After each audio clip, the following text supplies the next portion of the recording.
Very good morning, everyone. It is my pleasure to be here to present and give an update about the national response and updates on addressing the international migration of hard workforce. This is my first time coming to the AAAH meeting, and I'm excited about it. And because just have 10 minutes, so I have to be quick. Yes, this is my topics during the presentation is about the health workforce situation in Indonesia, health workforce migration situation, achievement on international migration, and also the strategy for strengthening local health system to address the impact of the international migration of health workforce. A bit about the Indonesia workforce situations. As you can see that in this slide, Indonesia is a big archipelago. We have almost more than 70,000 islands. There are many rural area and remote area in Indonesia, and also we have a population 270 million peoples, one of the fourth largest population in the world. So in 2022, we had only half public health center having sufficient number and type of essentials health workers. So the problem, the persistent problem like the limited number of health workers, imbalanced distribution of health workforce across region, and lack of competency based on training is still happening in Indonesia. That's why there are the obstacles that we need to overcome. And also we have a shortage of around 8,764 health workers to fill the vacancy in the public health center in Indonesia. And then talking about there are 400 regional hospital in Indonesia that only have 7 specialized doctors. So it's almost 50%, more than 50%. Oh, can you hide it? Okay. Yeah, especially we shortage of the specialist doctors and subspecialists. There are almost 1,201 specialist doctors in the regional hospital.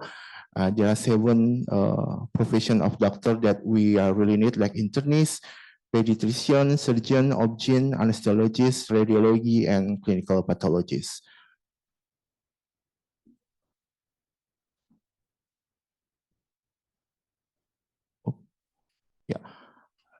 And talking about the health workforce migration situation, currently we already issued the new Omnibus Health Law number 17/2023, and also we adopt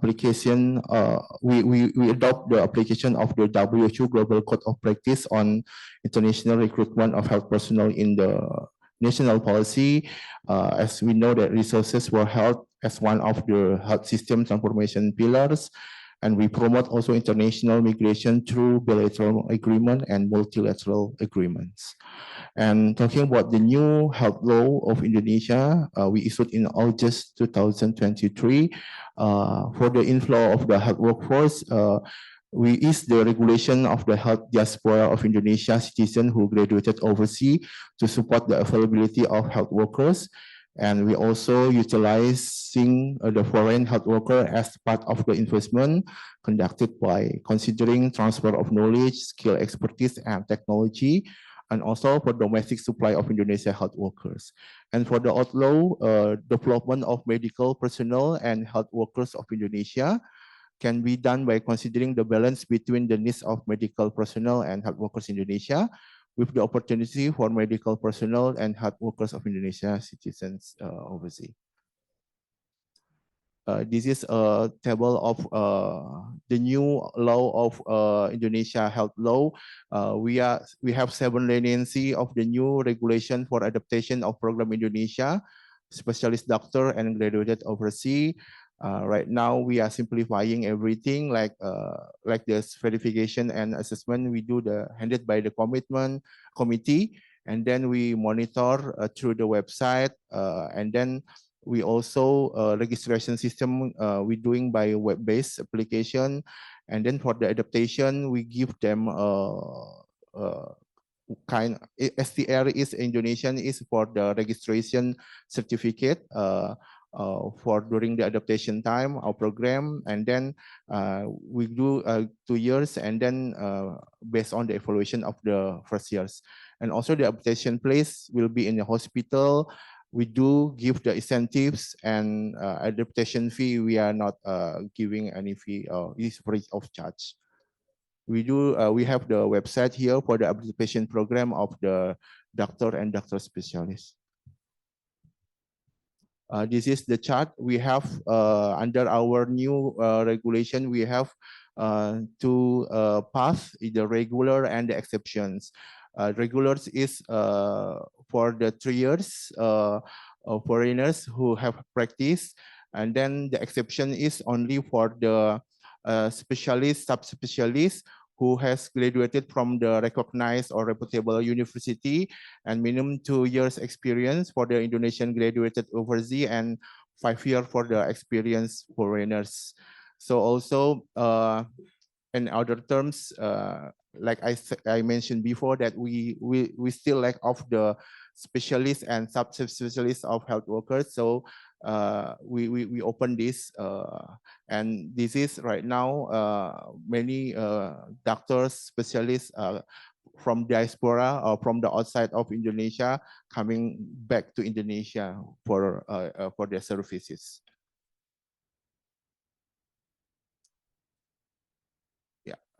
Yeah, for the inflow, for the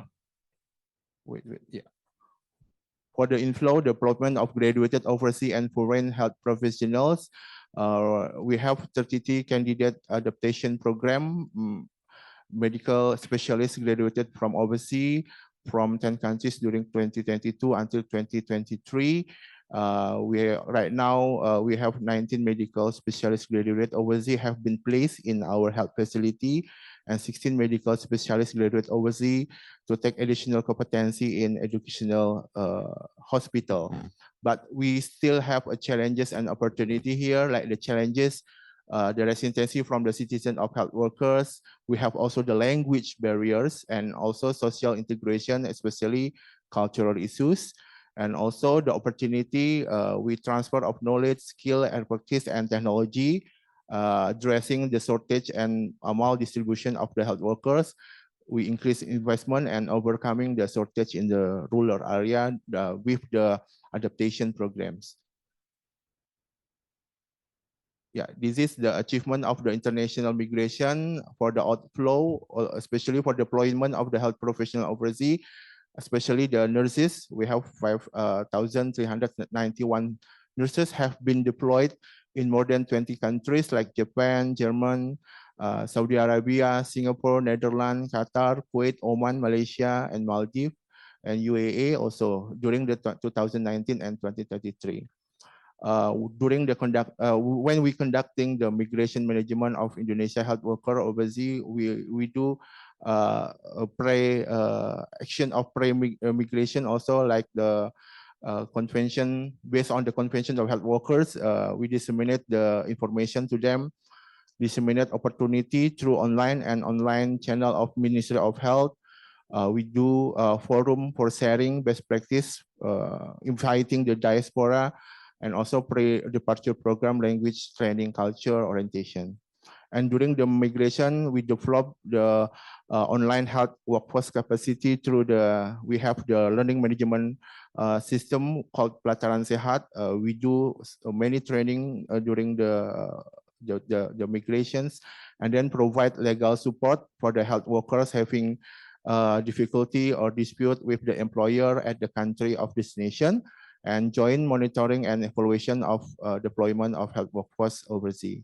And during their return to migration, we do the brain gain project with diaspora, medical personnel health workforce knowledge, skill, and innovation, and facilitated the integration of the returnee into the Indonesia. Some challenges also we happen in our program, like a language barrier, understanding the job position, intention to work abroad, comprehensive understanding and the nation country, unclear career path, cultural adaptation, homesickness is also the problem, government facilitation and reintegration returning. That's the challenges. But during the achievement, we have opportunity like transfer of knowledge, skill, expertise, and technology, and the reintegration of the returnee into the local health facility to strengthen the health system of the Indonesia. Yeah, this is maybe the last slide. What are the strategies to improve the management of international migration? The first is utilize research of migration for program sustainability and optimize benefit for all parties. We have to strengthen production set of increased health professional overseas, like support the development of international class, and then join monitoring to improve the capacity building program, establish the best practice, develop language training center, and increasing international exposure and experience for students, and also recognition of international credential, like working toward the international recognition of qualification to simplify the process of the migration program.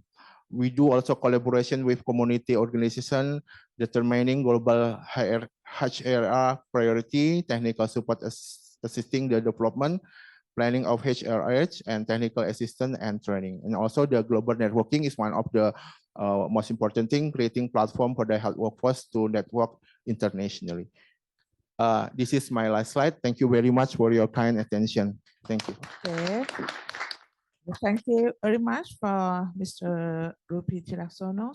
Do you have any question? We open only one question. No? Okay, good. Okay.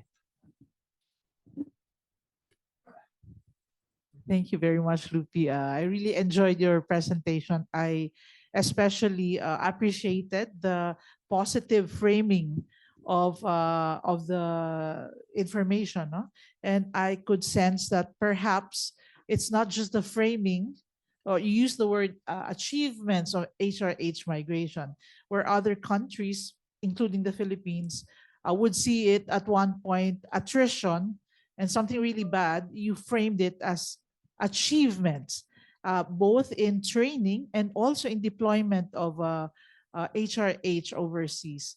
I'd like to ask whether this is something that's nationally driven, nationally determined, and if so, what policy underpins this? Is it in the Constitution, perhaps? Is it an executive order that says we will send HRH abroad? Thank you. Thank you, Joanna, for the questions. Yes, because like I said, mentioned before that we already issued our new regulation of healthcare law, health law. Yeah, so there are many, many things that could be the problem in the past is simplifying in the new regulations, including the way of we are deploying the healthcare workers, and also the problem that we have. We really need the subspecialists and specialists, especially for deploying right now. It means that for the nurses, midwife, we have a surplus, but we are referring to the international practices to do that, yeah, especially WHO Code of Practices.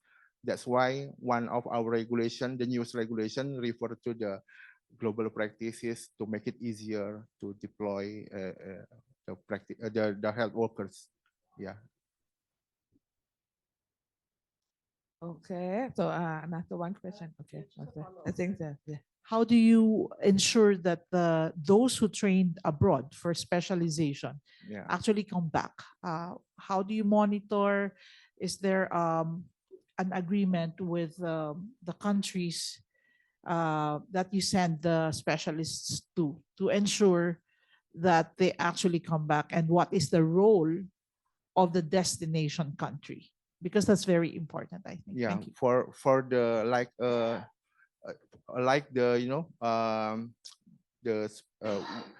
we do have incentive for them when we are sending them to abroad, and then we have a contract also. They have to come back to Indonesia again. Yeah, so the contract is quite stringent for them. So they can be penalized if they are not come back to Indonesia. Yeah, that's why the contract itself. Yeah, yeah. Yeah, thank you very much for Indonesia. Thank you. Quick question for the specialists. Are they coming back into the public facility? If they're coming into public facility, are they coming into civil service or are they coming through contract mechanism? They come back to Indonesia, working in the hospital, the facilities. Yeah, Public or private? Public or private? could be public. Public. Okay. Could be Very public. good. Yeah, my colleague from this is from the deployment directorate, so maybe the more specific. Thank you, Pak Lupi. I would like to address both of your questions. Pak Lupi, when he said that for the outflow, especially with our new regulation, we encourage the outflow is only for type of health workers that we are oversupply at the moment. And then we also encourage them after finishing some time overseas to attain the international certificate. And then when they return to Indonesia, then we can accommodate them into our hospitals, because currently the government of Indonesia encourages foreign investment in Indonesia so that they can be utilized not only in the public sector, but also in the private sector. And for those that going abroad to, attending the residency training to become a medical specialist, currently the government of Indonesia also provides scholarship for them, so that they can join the residency training overseas, while they also receive stipend from the government. But then when they come back, there will be a bonding scheme so that they need to return to Indonesia. But for those who already finished residency training from overseas, they can return to Indonesia, and now we ease the adaptation program through the evaluation of competency, so that they can go back to Indonesia, and then for 2 years, they will be utilized at the public hospitals. And we send them to some rural hospitals to finish the adaptation program, so that after they finish the adaptation program, they can receive full registration after that.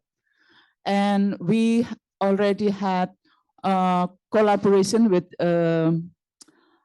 medical council from Germany to ease the recognition process, so that when the doctors from Germany, the foreigner, come to Indonesia, they will also doing the similar portfolio process, no need to do the exam. And we also expect to have the similar scheme with other countries, so that the process for recognition would also be eased for two parties. So it would be win for the destination countries, for the sourcing countries, as well as for the health professionals. Thank you. Okay, thank you. This is very interesting for that you oversupply. That's why they can have this strategy. Thank you very much. Yeah. So next is from China. So we would like to invite Professor Sengyun Liu, please. Okay, good morning, everyone. Thank you very much. I'm going to share some of the background information from China. I'm not working in the Ministry of Health, not managing the migration issue, but only doing some research in the area of human resources. So I'm following the structure provided by the AAAH.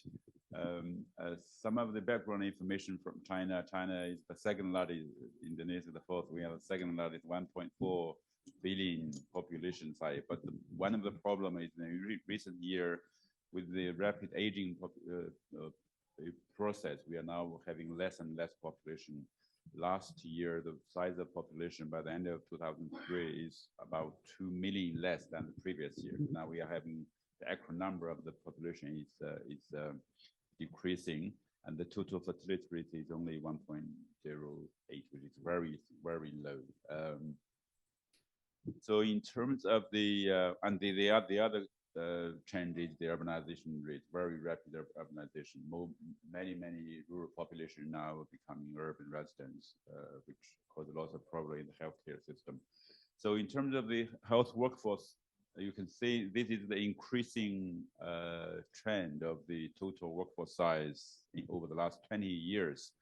One of the characteristics of this change is the rapid increase of the nurses, the green line. So originally, China has less nurses than doctors. This is very special issue in China. We have less nurses for many reasons. But over the last 10 years, 20 years, so we have more and more nurses now, more nurses than doctors. One of the key reasons is the medical education capacity expansion. So in terms of migration of health workforce, comparing to the size of the population, the international migration migrating out is not a big concern in China. I don't think we have any statistic on this issue. But there are three key points I would like to make here about the migration. One is I read some literature.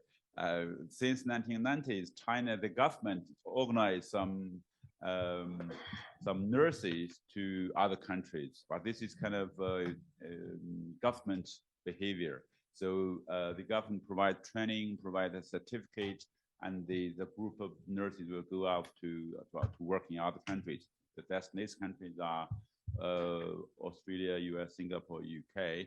But later on, I understand there are some private agencies, they organize that kind of labor supply to other countries, mainly nurses. The second point is another type of temporary migration is since 1963, Chinese government sent medical teams to African countries. Now the statistics is 51 African countries. So by now there are about 30,000 medical professionals, mostly of them are doctors, to work in African countries for 2 years, something like 2 years. So this is kind of another government behavior of temporary migration of doctors to other countries. But as I said, this is not a big problem in China in terms of the loss of the migrant, the health workers. But one of the big issues within China is within the internal migration between the provinces, from the primary healthcare to hospital, from the rural to urban area, and also mentioned here is from the public hospital to the private hospital. Currently, we have about 20% of the total health professionals working in the private sectors. So this is the major concern. All the reforms, the medical education system are trying to address this imbalance distribution within China.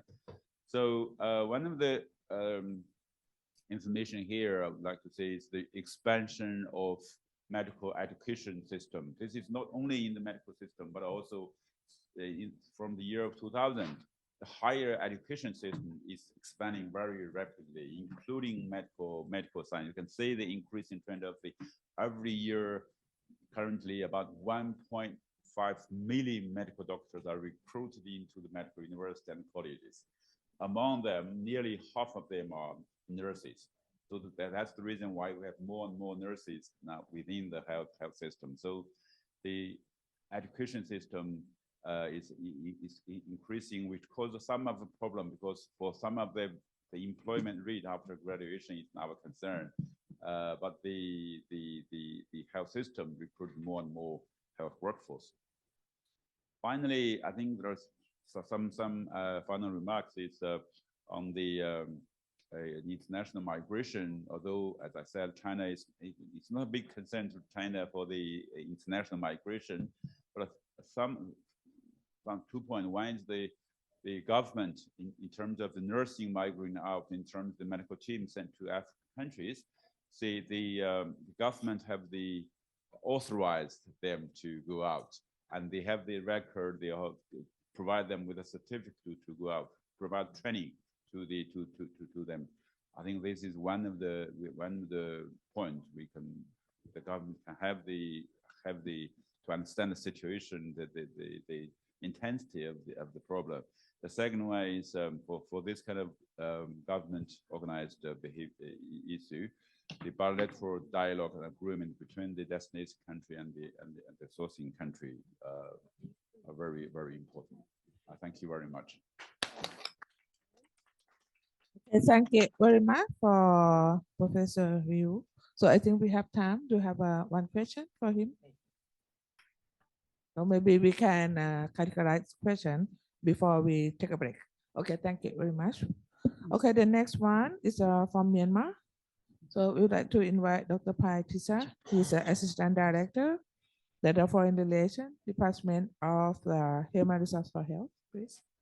Good morning. Sawadika, Minglava. I'm Dr. Bhim from Foreign Relations Division, Department of Human Resources for Health, Ministry of Health. Okay. I will share the updates on how Myanmar is dealing with the migration of health workforces.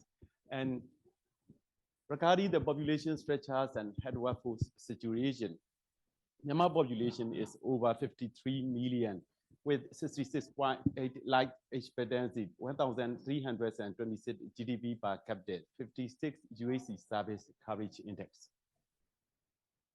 Due to the NHWA 2019, Delta is 29%, NAS 28%, midwife 40%, and the other caterer is 29%, making it totals of over 126,000. In this figure, you can easily see the ratio of Delta, NAS, midwife, and the other caterer. Delta 1, midwife, approximately Delta 1, midwife 1, NAS 1, midwife 0.5, and the other caterer is about 1. Trends in the health worker density by 10,000 population. In 2018, Delta is 6.8 and nurses and midwife are 10, making a total of 16.8.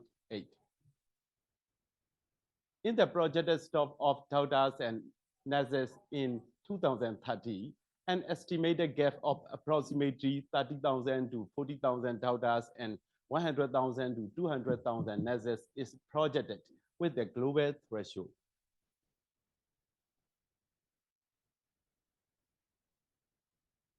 So, Myanmar HIH situation is still insufficient and below the global threshold like the other developing country. It is noted that if the health workforce migration of Myanmar is too much and they do not return back to the home country, it will increase the negative effects on the Myanmar health system. To bridge the gaps, approximately 5,900 graduates are produced yearly from the 67 undergraduate institutions. And from 2019 to 2023, over 50,000 of graduates has been produced. So the current situation of Myanmar HIH is 124,000 plus 50,000 and it's approximately over 150,000. 140 programs of postgraduate training has been established and trained. Regarding the health workforce migration situation, all Myanmar health workers are trained and born in Myanmar, but very little due to the NHWA data. But in real situation, a very little amount of Myanmar-born foreign trained health workers are present, and by sitting the examination of the professional council. And foreign trained, foreign born is very little amount. I think it's where we end up high.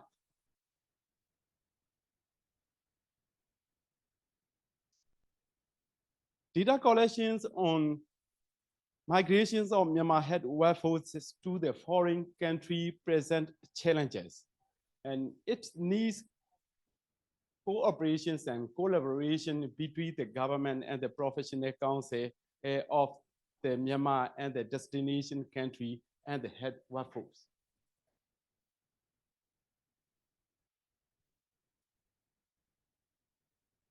As a practice and policy, the students are able to attend with the free education, and after graduation, they have to go to the compulsory service 3 to 5 years. As a case scenarios or as an SMS of head workforce migration cycle, and medical training initiative program was established in 2013, and Brian College fellowship degree holder were selected as the pre-departure trainees, and they departed and worked in the destination country, and after 2 years, they have to return back to the home country for the job opportunities and to create the win-win-win situation. Up to now, there is the good example, but unfortunately, out of 27 daughter, 13 did not return back to the home. So resulted the loss of HRH for the home country.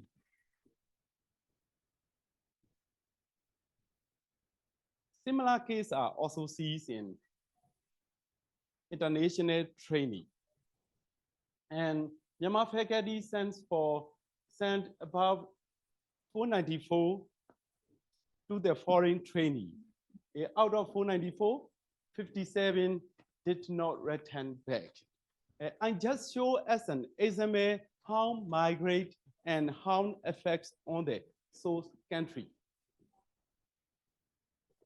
So to address this, in order to mitigate the negative effects and to maximize the positive effects of the health system of the source country, we need bilateral and multilateral agreement based on the duration code of practice and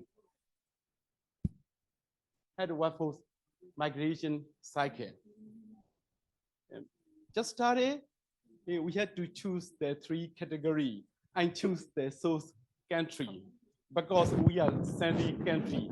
And in my opinion, and the negative effects of the international migrations of head workforce is mainly upon the source country. And my second priority is the head workforce, and then my third priority is the receiving country. So we need to balance and to create the win-win-win situation with the bilateral and multilateral agreements.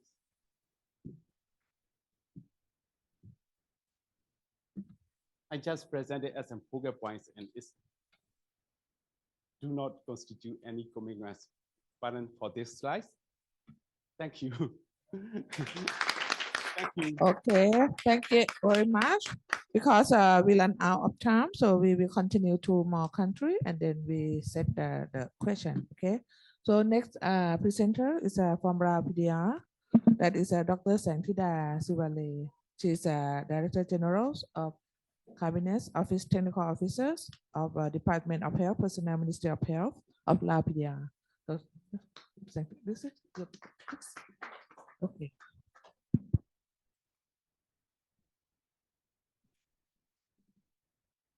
Good morning, ladies and gentlemen. My name is Sengthida Sivilay. I'm the technical officer at the Department of Health Personnel, Ministry of Health. My slide, please. Okay, so today I would like to present you about the national response and update on addressing international migration and the human resource for health situation in PDR. Okay, so for the population structure in PDR, In 2020, the life expectancy for Lao people is roughly around 68.5 years, which is higher compared to the previous decades. And the fertility rate also reached out to 2.54 births per woman, which is quite low compared to the last statistic from 1990, which is around 4.9 or 5, which is show that now we have a smaller size of the family. The population growth rate in Laos is estimated to be 1.4%, which is now stood for 7 million population in Laos, which is projected to be around 10 million in 2040. So the aging population with people with over 65 years old and above, now we have 4.6%, which translate to around 313,000 population. This can look like a small number, but it is higher in the number because previously we have like around 3.8%. And the percentage of rural populations, we have now majority of the population live in rural areas, which cover 62%. And the pie chart on your right-hand side shows the percentage of skilled health workers by card. As we may see that the majority of health workforce belong to nurses, medical doctors, and other health professionals, which midwife cover 12% of the total population of health workforce in Laos. The first graph shows you the health professional trends over time since 1976. Here we separate in the level of educations. As you may see the purple trend, there is the beginning level of health professional education, which is much lower because the Ministry of Health now is trying to upgrade the level of education for health professional. And you can see the blue and the red and the green lines there is growing up because they've already focused and upgrade the level of education to at least high diploma. And the right-hand side graph there show the health professional density per 1,000 population, which is not much different from 2015 to until now, which is we cover only 3 health professional per 1,000 population, which is much lower than the recommendation from WHO to have 4.45 health professional per 1,000 population. If we dig deeper to those only provide health services in the health facility, in Laos we have only 1.23, which is much lower.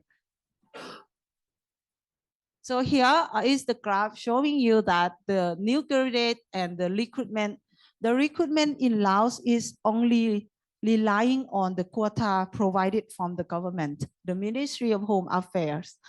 So in each year, we have a lower and lower number of quota provided by the government. So as you may see, the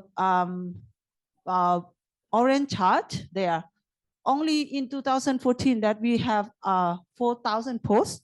Beside that is much lower. And compared to the new graduate, is very different, as you may see. And here we compare with the staffing needs, recruitment, and staff turnover. You may see that the staffing needs and the new graduate and the demand is very high compared to the post receiving from the government, which bring about the high number of contractual staff and volunteer in all health facilities that they are waiting to be recruited. And the age graph by gender of health professional in Laos, as you may see, there are more female than male, and there is a small number in the staff who are around 40 years old now. And the pie charts there show the level of health institution in Laos. which divide by central level, provincial level, and district level. As you may see, the majority will be in the district level and provincial level. And here is the comparison between those who work in rural and urban area. The rural area outweigh the urban area. As we may see, they have the percentage on each province in Laos. And the situation of the health migrations, as represented by Dr. Xiaoyun, you, and in China, I think it's similar situation. It's not a concern for Lao migrations because actually, I think language is one barrier. As medical doctor, medical professional in Lao, we learn in Lao language, and the majority of them is not good in English. So when they go to foreign country to practice their work, that is one barrier. That's why we don't have much people to go out to work outside the country. But however, we still have internal migration. Here we have rural to urban migration. I think it's quite different, the same as other countries, that people in rural area want to come to the urban area to work into the city to have a better opportunity or better education for their children. And one of the major problems in Laos here is like people from public sector, they reside to work in private sector with higher salary, with higher welfares or support from private sector. So here is a concern for our ministry as well. For external migration, we have outward migration and inward migration. Actually, we have, but there is no data available. And we are working on that. But as far as we know, there are some migration from our country, move to work in Thailand, in Vietnam, or Cambodia. But sorry for the data is not available. And the inward migration, also like we have some private hospital, and the increasing in private hospital come in with the more foreign health professional. For example, now in Laos, we have 39 big private hospital where we have a lot of Thai doctors, Chinese doctor, Vietnamese doctor. But the Department of Healthcare and Rehabilitation still working on collecting the data from this hospital. However, the Health Professional Council still working and have finished, endorsed the instruction, which is called Instruction on the Registration and Licensing for Foreign Healthcare Professional, which we plan to recruit them on and to our system and ask them to take the test if they want to practice in our country. Yeah, if we talk about collaboration and support, of course, we still need a lot of support and collaboration to improve the migration or also licensing and registration system. First of all, we need to develop an information system to collect the data from private sector. As I already presented, we don't have data on this session yet. And the collaborate with private sector is very important. As we may know about the COVID-19 pandemic, if we have the collaboration with private sector, we may handle that situation better. And we also need to improve the registration and licensing system to cover the private sector as well. And the CPD system is ongoing and on processing in Laos, where we still need to include more health professional, which is now we have only 3 health professional, which we want to include for more in 2025. And here are the indicator that the HPC has set up. They want to improve and increase the number of licensing and registration of all health professionals. And if we talk about WS safeguard list, of course, Laos is in one of the WHO safeguard list. There is pros and cons. Some of the benefits there is like we can increase the international attention and support, and we can access to specialized resource and expertise from WHO. And also it's a pressure that's to tell us to reform and to act something to improve the system. However, there is some drawback.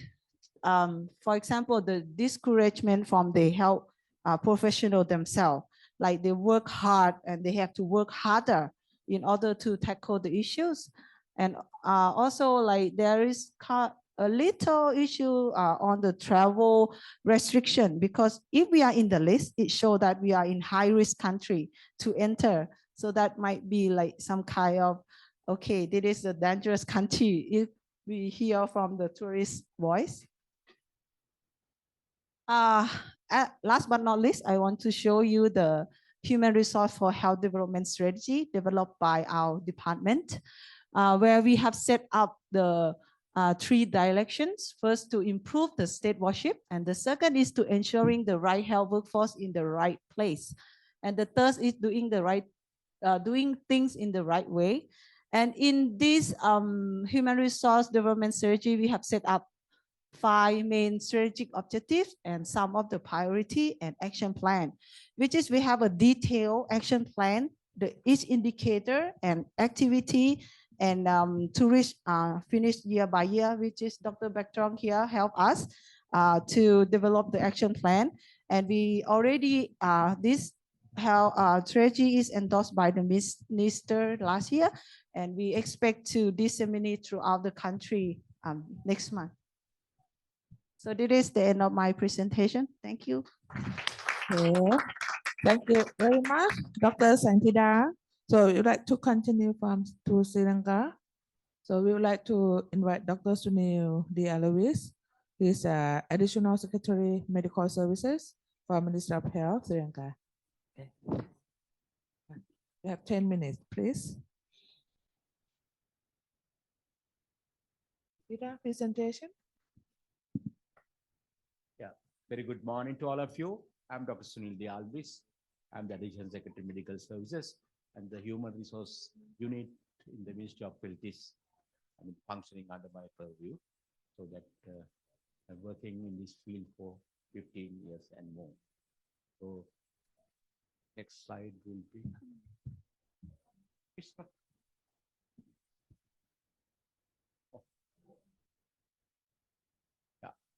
Largest civilian ministry in Sri Lanka, and we have around 150,000 full-time healthcare workers, and of course there are more than 200 different job categories, from the medical administrators to the minor staff people, and 90% of the inward care is provided by the national health system, and of course around 50% by the outpatient care. And dual practice in government service and the private sector is allowed for the healthcare professionals. And this is the media population 22, and life expectancy relatively high in this comparison to region, and fertility rate 2.2, and aging population 12.3, and that is 60 plus. I am also in that group. And medical officers, you can see the government sector for 100,000 population, 10,000 population, dental surgeons. So this is that there is a growth, the small growth, and also, we have a capacity to train around 1,500 doctors per year and 11 medical faculties, and we are having around 300 doctors coming out of the foreign trained medical officers, particularly in Russia, China, Belarus, etc. And then, of course, nurses, of course, we have a capacity to train around 3,000 per at once, and we can take twice. That means around 5,500 to 6,000 we can train per year. And these are the consultants. There are, of course, there are vacancies, and medical officers, of course, the shortage is not that prominent.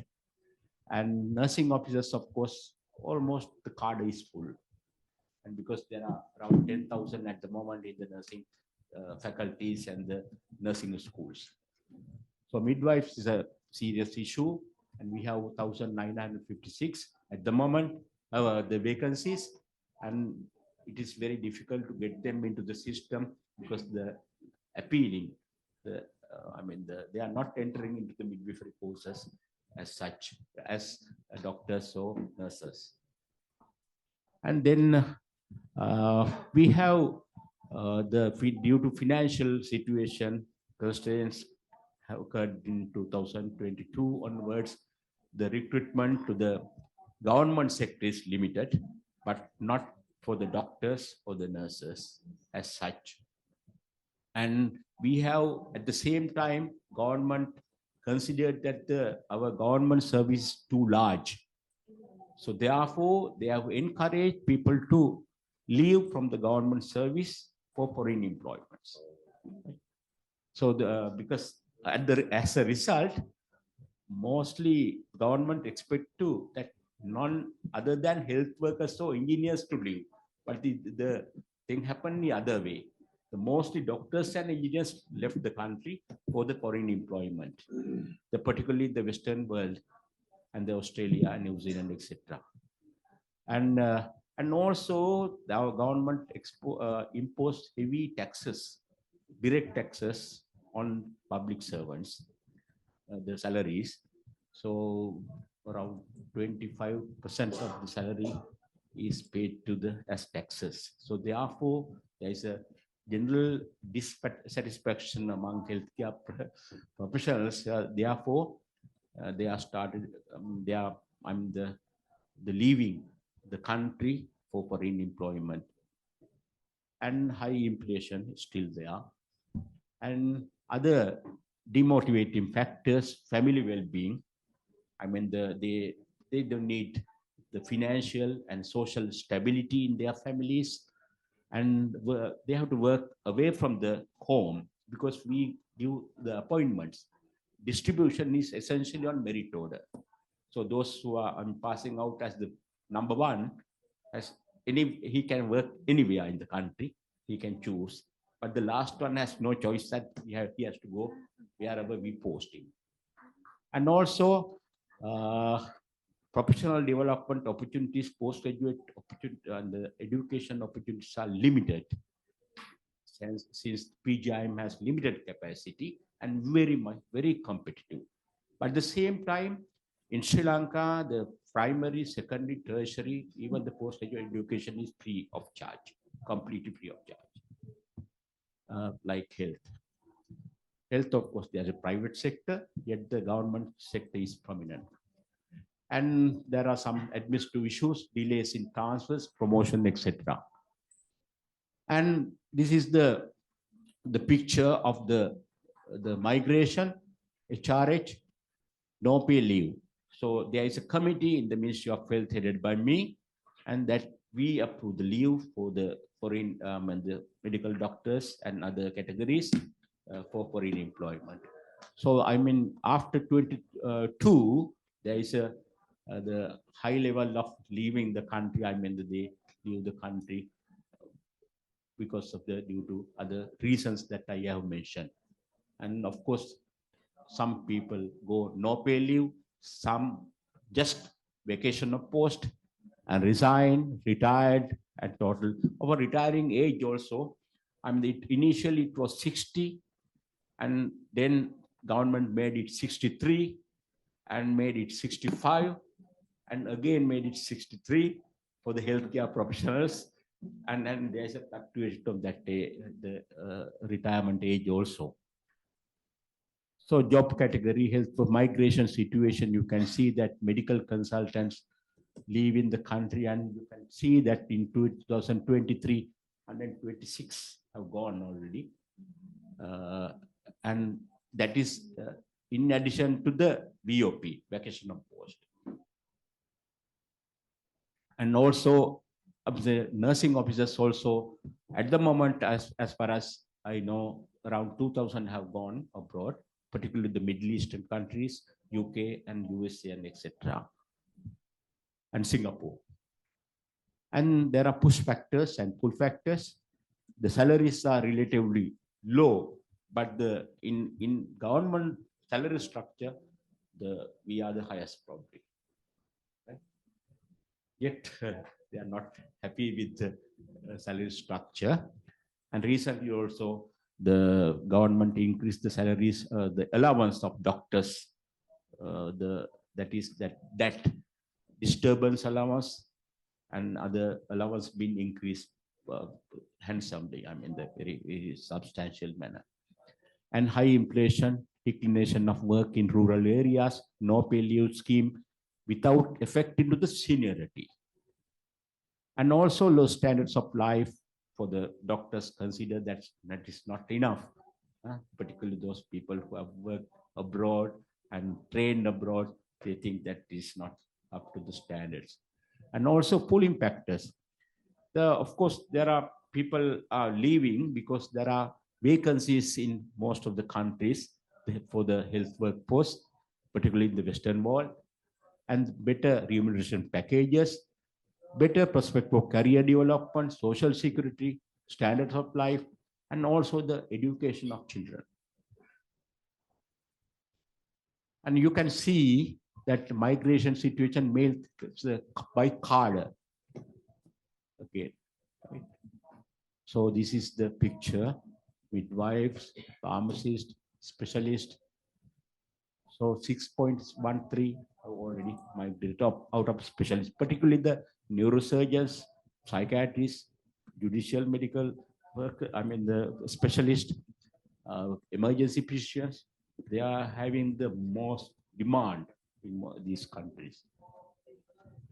And challenges: HR loss from the periphery, brain drain, inappropriate skill mix, staff burnout, and disrupted education training.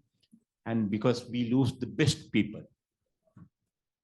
compromised service maintenance opportunities, economic advantage. Of course, the country is getting some money out of that because they have to remit the certain amount of money to their own account in the country. That is the regulation. And introducing new health technologies, because those people who work abroad come with the new technologies and innovative ideas. So that is important for the country. And also image building. When we go abroad and when the performance is good, there is an image for the country. So achievements: promoting primary health care, using telemedicine to fill the gaps, introducing intermediate cadre, financial incentives, for example, that which I have mentioned, amendments to the regulations, redistribution of existing staff, and increase in training and recruitment to balance the outflow. Achievements. So these are the achievements. I am not taking much time. So these are the things that we have introduced to, I mean, get the things corrected. So what we need: job opportunities for Sri Lankan healthcare workers. We seek the employment opportunities, and funding and technical support for health system capacity building, funding for training and technologies to establish telemedicine, policy guidance for implementation of planned and well-managed migration policies, platform for sharing experiences. And we seek global partnerships. Of course, we can support other countries to train your staff, the medical doctors and even nurses and paramedics if necessary. We have that capacity. So remaining remarks: migration never was discouraged by the government. We encourage it. We think it's a kind of positive phenomenon. And need to have a control with the rising trend to avoid the domestic health delivery. Need to work on new policies. Sri Lanka is not currently on the WHO safeguard list. And also establishment of HR coordination unit was a success that we have established. Yeah, that's what I want to say. Thank you very much. Okay, thank you very much, Dr. Sunil. Okay, I think it's time for a break, no? Because we quite concentration in a lot of content and very interesting. So we will come back after break for the at the time 10:55 sharp, because we have many presentation after that. Okay, please feel free to break outside or you can bring inside, that's fine. And then we start at 10:55 for the rest of the country presentation, please. Thank you. Hello, Ms. Soonalole, right? Soonalole. Yeah, you can call me Sete. Excuse me, what is your pronounce your name? Meleste. Meleste? Okay. Yeah, you can call me Sete. Yes. Can you turn on your video? Okay, we can see you. We're not start yet, but we would like to check. So you. That video. Talofa lava to you all from Samoa. I'm Meleste, as you know, as you are aware, and I'm currently the Assistant Chief Executive Officer for Human Resource for the Ministry of Health Samoa. It's a privilege for me to have this golden opportunity, as this is my first time to join the AAAH HRH workshop. I will provide you a brief presentation with regards to strengthening local health systems by looking at the impacts of international migration of health workforce in Asia-Pacific nations. As you, it's amazing to see some of all the presentations so far. I know Samoa is just a small country, so my presentation will be a brief one. So I refer to the presentation as provided. Next slide, please. Hello. The population growth for Samoa, and as its census report for 2021, a total population of 205,000 compared to 195,000 in 2016. So it's noted there's a population growth rate of 4.9% within these 5 years. More than half of the population belongs to the middle age group, and it is reported the gradual decrease in the percentage of the aging population of 0.06% compared to its census in 2016. The life expectancy is 77 years. It's reported the females' average life expectancy is 77 years, remains higher than that of males of 74 years. So there's a drop in fertility rate of 3.0 compared to 3.8 in 2016. It is reported that 82% of Samoa's population are in rural areas. So in terms of for Ministry of Health, we have employed 1,486 staff. 62% of the ministry's workforce is females, as you can see from the pie graph, figure 11, and 38% are males. As stated in health workers by profession, as you can see the other graph, figure, the ministry has noted a slight increase in number of staff recruited from 2020 to 2022 in all health professions, except for allied health and dental professions. So the table below, next slide, please. The table shown below the migration situation of main health professionals by category for Ministry of Health Samoa. It's noted an increase in the number of staff for each profession throughout the 3 most recent years, except a slight decrease for dentists. So as you can see the table here, the migration impact is not that much for health workforce in Samoa. There's some of the pharmacies, as you can see in 2022, there's no migration. So the figures, as I mentioned, there's a little impact of migration of health workforce due to the challenges of qualification recognitions abroad. For instance, for registered nurses, for Samoa, they cannot be hired as a registered nurse in New Zealand and Australia, as those are the main neighboring countries that Samoan people migrated to, unless they take other licensing exams. Otherwise, they will be hired as a caregiver. So that's one of the challenges of migration for Samoa. Another major challenge is family commitments, where most of health workers have their families living in Samoa, and they are breadwinners for their elders. So it's difficult for them to migrate to other neighboring countries. The intermarriages is also noticed as a challenge, with students taking health courses migrated abroad on government scholarships, and they will never come back as they get married to other citizens. Where there are challenges, and I believe there are also opportunities arise. So migration of workers also brings benefits to the Ministry of Health as a whole. No doubts of that these benefits are an upskilling of our staff.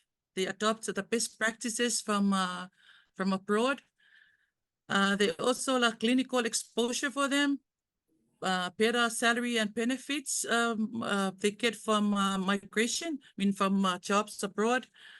And also it's an open door opportunity for our Ministry of Health Samoa to sign agreements with other countries in terms of partnership and also professional exchange. Next slide, please. The achievements on practices, policies, and innovations. There are three major achievements on HRH for Samoa, which I will share with you. Firstly, the development and implementation of Samoa Human Resource for Health Strategy 21-26 and Samoa Workforce Development Plan 21-26. It is one of the Samoa health sector priorities for the next 10 years. It identifies 4 strategic objectives, which will ensure our leadership and governance for multi-sector and strategic approach to HRH, strengthen HRH systems, that is policies, regulations, structures, etc., enhance the quality and relevance education, training, and professional development, and improve data and information management systems on HRH. Secondly, the Public Service Commission, one of the achievements, the Public Service Commission has carried out a functional review and restructuring of the Ministry of Health, and it's a huge task currently ongoing. That is to ensure to address the HRH gaps and challenges identified in the HRH strategy and Samoa workforce plan. Now there's a review of career paths for all medical professions, review of salary packages, and those are allowances, benefits for all medical professions. Lastly, the establishment of multidisciplinary teams under the World Bank funded project, P4R, to increase workforce to strengthen public health systems in rural district hospitals and revitalize Samoa primary health care with higher salary packages compared to those staff who worked in ministry in the main hospital in Pia. So this we have 7 district hospitals, and we hired more than so far we had more than 30 staff, and it's more like double the salary in the rural district hospital compared to the ministry to the main hospitals. And that's one of the incentives for the staff and for the workers, health workers, to go and work in the district hospitals. Next slide, please. Yes, you can see achievements and collaborative policies, not so much in Samoa. We only have the Memorandum of Understanding with Tokelau Island for transferring of Tokelau patients to Samoa for surgical operations. We also have the emergency medical team. Sometimes they travel over to Tokelau, and sometimes it's a very good opportunity for them to capacity build, and they will get some incentives for emergency operations.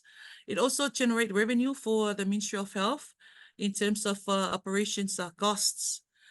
As I noted here, currently the Ministry of Health is taking into consideration the agreement for Niue Island for nursing professionals to have work attachments and exchange programs for capacity building.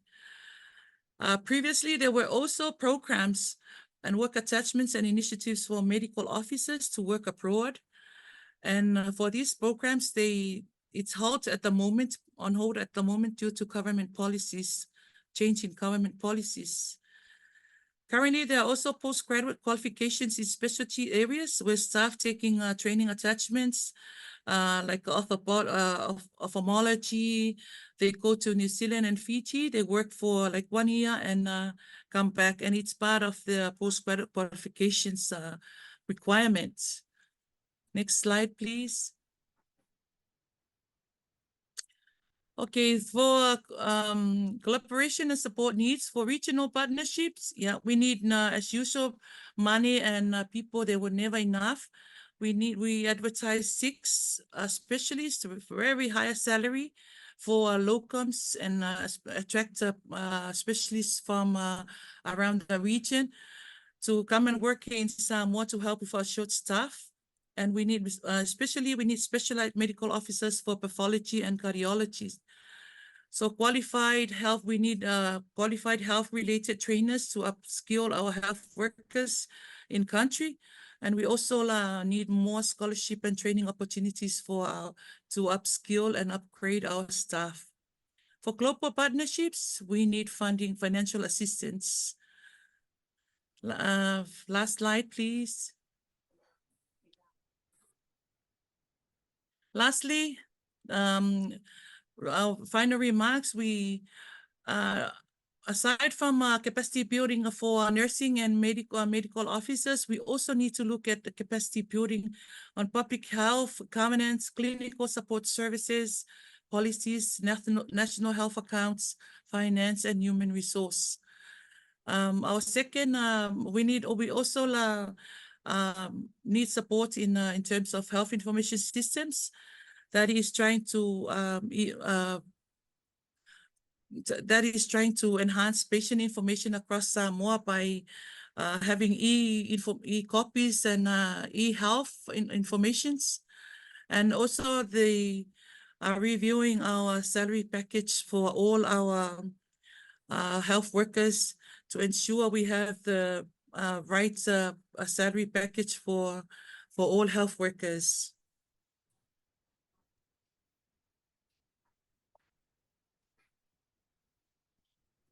Yeah, I think that's it.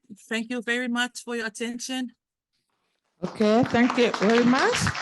So I would like to inform you that we have to control times because the room have to be used in the afternoon, and they ask us to leave at noon. So we'll reduce the time for our presenter. The rest of presenter, you have time for 7 minutes. Please keep in your mind. Okay, we next from Nepal. So we would like to invite Dr.Bhim Prasad Sapkota. เอาแค่7 นาทีค่ะกีตาร์ Okay, good morning all. Without any delay, I would like to start my presentation because I need to finish by 7 minutes. Yeah, from the island Samoa, now I would like to welcome you all in a mountainous country, Nepal. Yeah, this is just an overview about the demographic situation of Nepal, and I just want to highlight the total number of health workers. That is number based on the cumulative numbers from the council registration. We have 5 different professional councils, and this is the number from the professional councils. But you know, how many of among those 268,000 health workers registered in different councils? We are not sure how many of them are now in USA and how many of them are now in Australia or UK or Canada or somewhere in the world out of the country. Now we are trying to establish the HRS registry system, and I am continuously talking with Ibadat about how can we make a robust health HRS registry system, and we are struggling to finalize it. And one more thing, that 89.31 health workers per 10,000 population, the density, this would not misguide us because that is only a cumulative number, not the active workforce in the country. And the HRS situation, workforce situation, this is just so trying to explore what is the existing employment or unemployment situation of health workforce in the country. And I found that almost 150,000 health workforce who have been registered in different councils, they are not in health profession. They are working somewhere else or they are unemployed. But as per the HRH strategy, we have health workforce strategic roadmap. We align that document with the SDG targets 2030, and we have projected the country need of health workforce. Till 2025, we may need 137,000 health workforce in the country. Until 2030, we may need 167,000 health workforce for the country. This is just what are the different the composition of the different cadres of health workforce in Nepal based on the council registered data. I would like to focus on the paramedics term. Though I have mentioned here the paramedics term, actually they are the primary healthcare workers.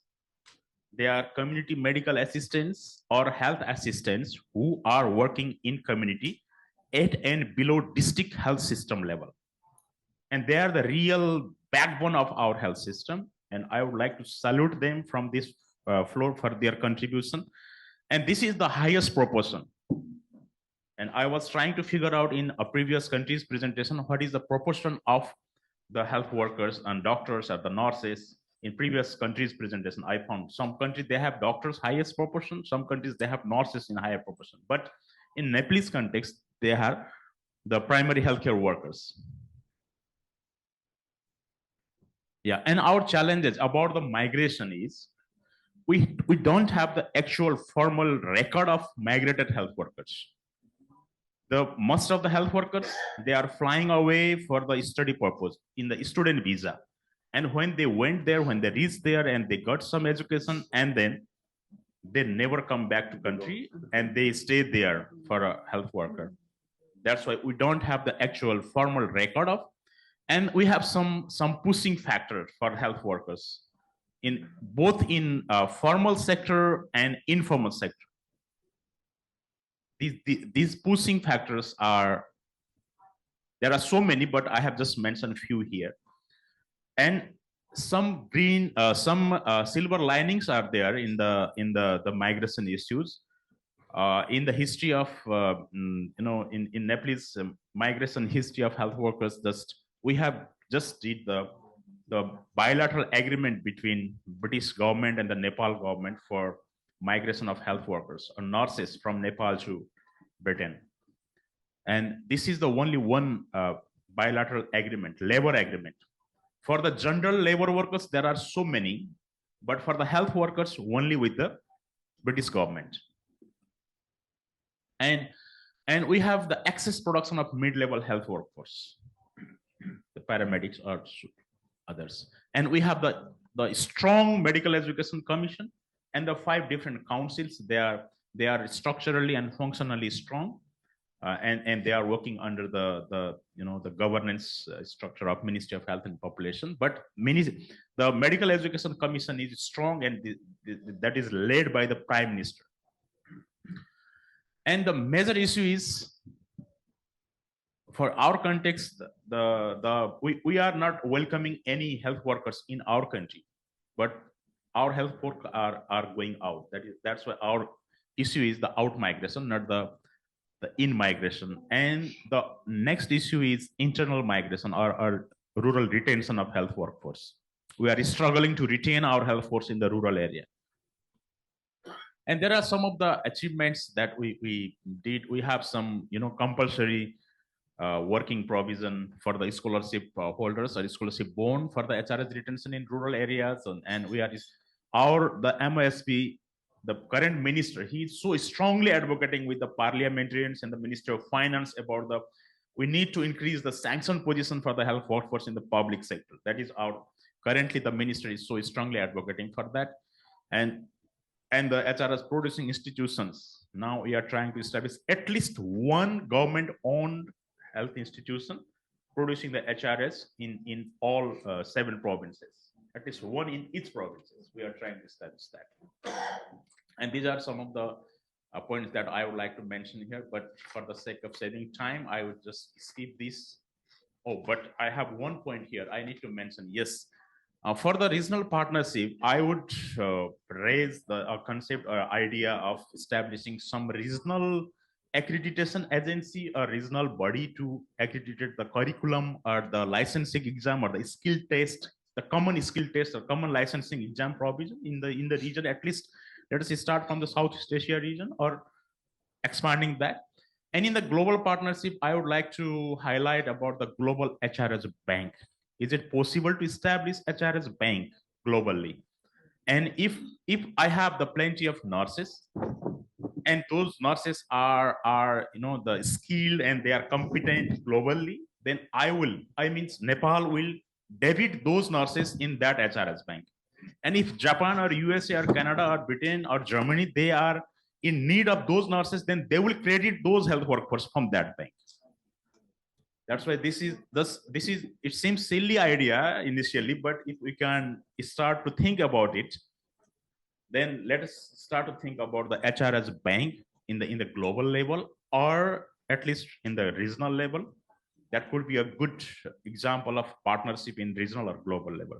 That is, I would like to highlight.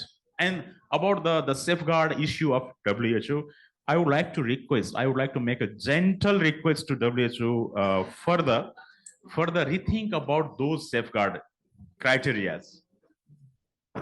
I think those safeguard criteria has been set few years ago, but there are, so many changes has been happened, so many context has been changed in past few years. That's why let us rethink. Ibadat and Mashairo, it is our gentle request. Let's sit together to rethink those safeguard criteria. And yes, we have some shortage we are in the critical shortage of some specialized health workers, but on an average or on an general health workers, we may have some surplus health workers in our context. They are unemployed and they are not utilized. Their skill is not utilized in our context.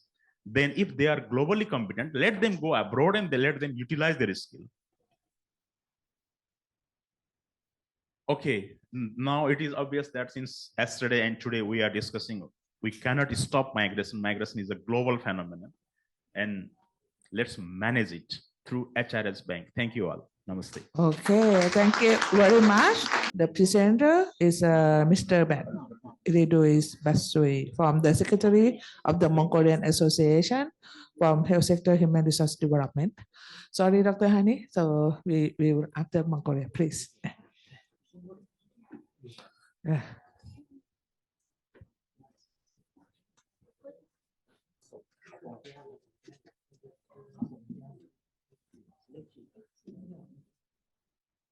Okay.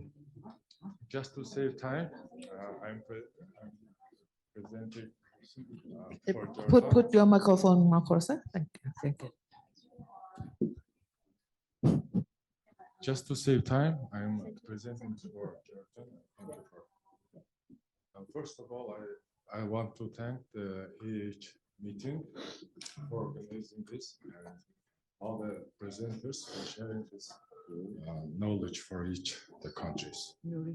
Okay, I'm Bat-Ireedui and I'm the Secretary of Mongolian Health Human Resources Development Association.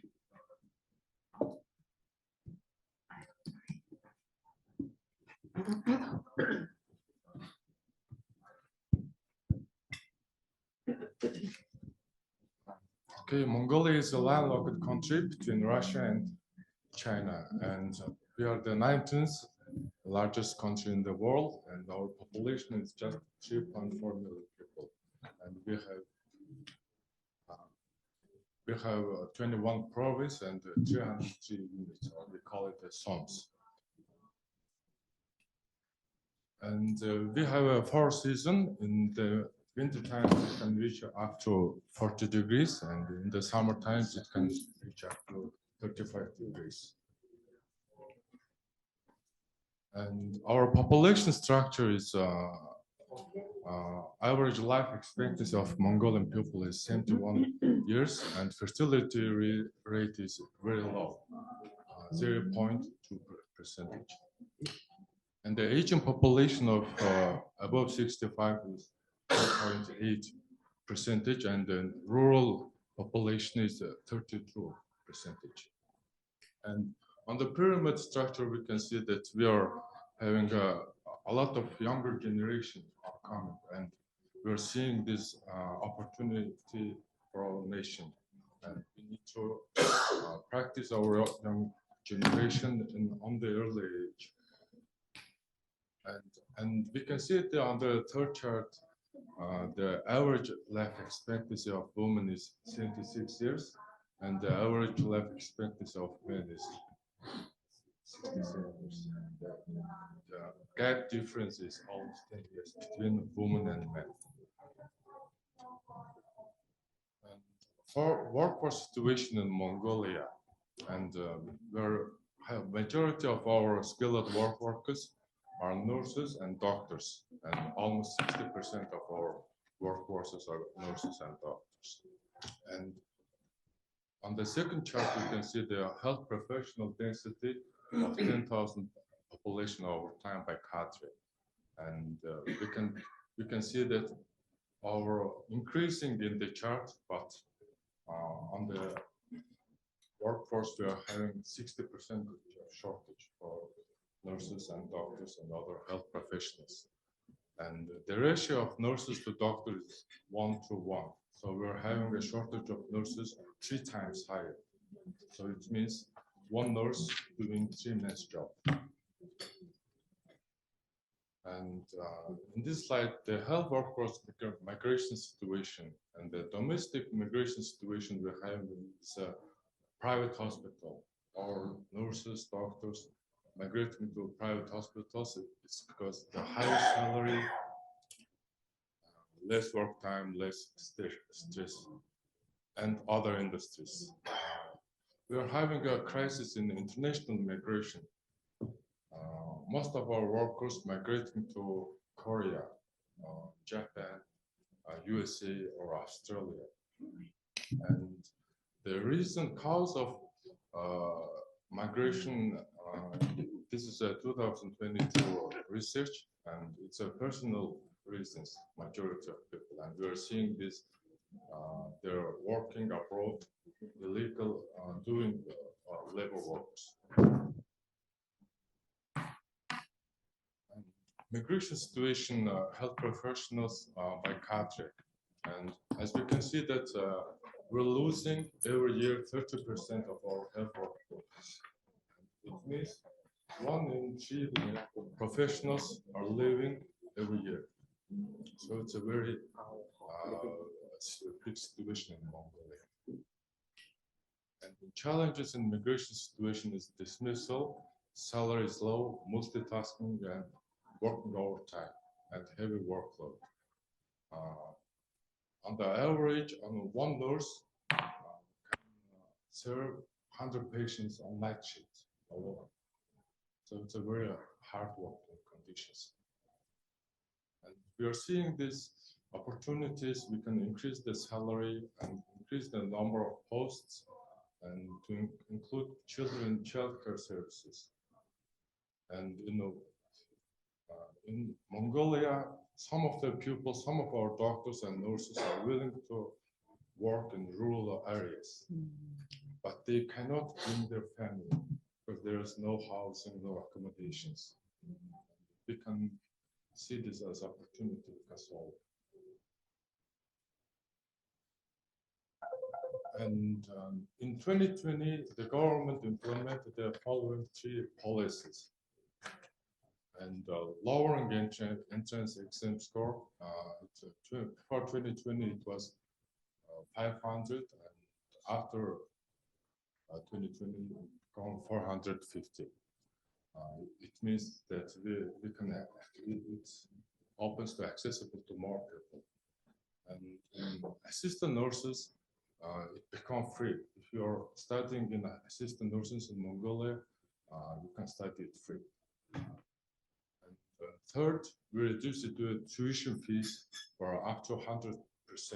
If the student's GPA score is between 2.8 and 3 points, it reduces 70% in private and state-owned universities. And if the student's GPA score is more than 3 points, can study freely. And achievement and collaboration policies. We cooperated with WHO, ADB, and policies is a health sector human resources development program 2003 and 2013.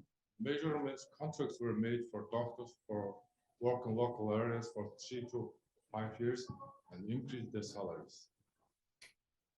Achievements for the implementing of the HRD program, 35 to 50% of the 300 villages had no doctors. But after that, we have all the villages and so we have doctors. And collaboration and support needs. Regional partnership, we need technical assistance is needed to create digital database for human resource migration. And we are lacking big data and resource of the migration situation. And the global partnership, also we need data and research because of we need to solve the migration situation, and we need data and the research. Thank you for attention. Yes, thank you very much for the Mongolia presentation. That's very interesting. So, welcome to Jordan. Just I would like to mention that Her Royal Highness Princess Muna Al Hussein, the President of the Jordanian Nursing Council, views on migration, and she called to act on these issues, stating and saying that policies should address migration issues and plan a managed migration system that balance the right of the individuals and those of the health needs of the citizen. This is Her Royal Highness speech. The Jordan situation and the Jordan health system, actually it's run by the public health or the public sectors. Public sectors consist of the Ministry of Health, the main health providers, and the Royal Medical Service and the university hospitals. This is the major health care providers as a public health sectors, helped and supported by private sectors and international and charitable centers. For example, UNRWA, United Nations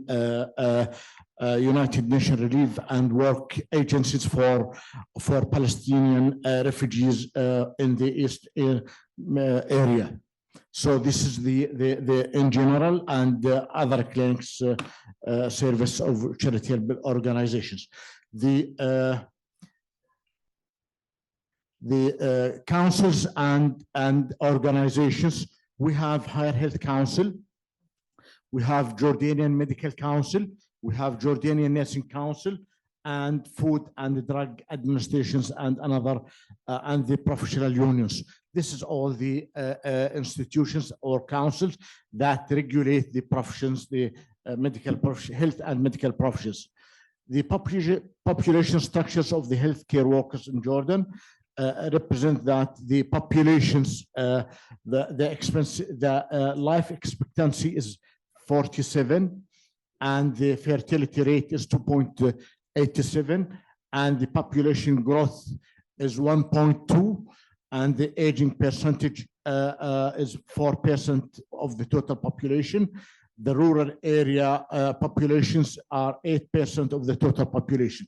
This is in general, and if we see here the density of the skilled work, we found that the nurses are considered the highest among healthcare workers, while the health professions density for per 10,000 represent that the skilled health professions density per 10,000 populations is 65.40, and the nurses represent 38, physicians 15, and the pharmacists 16.3.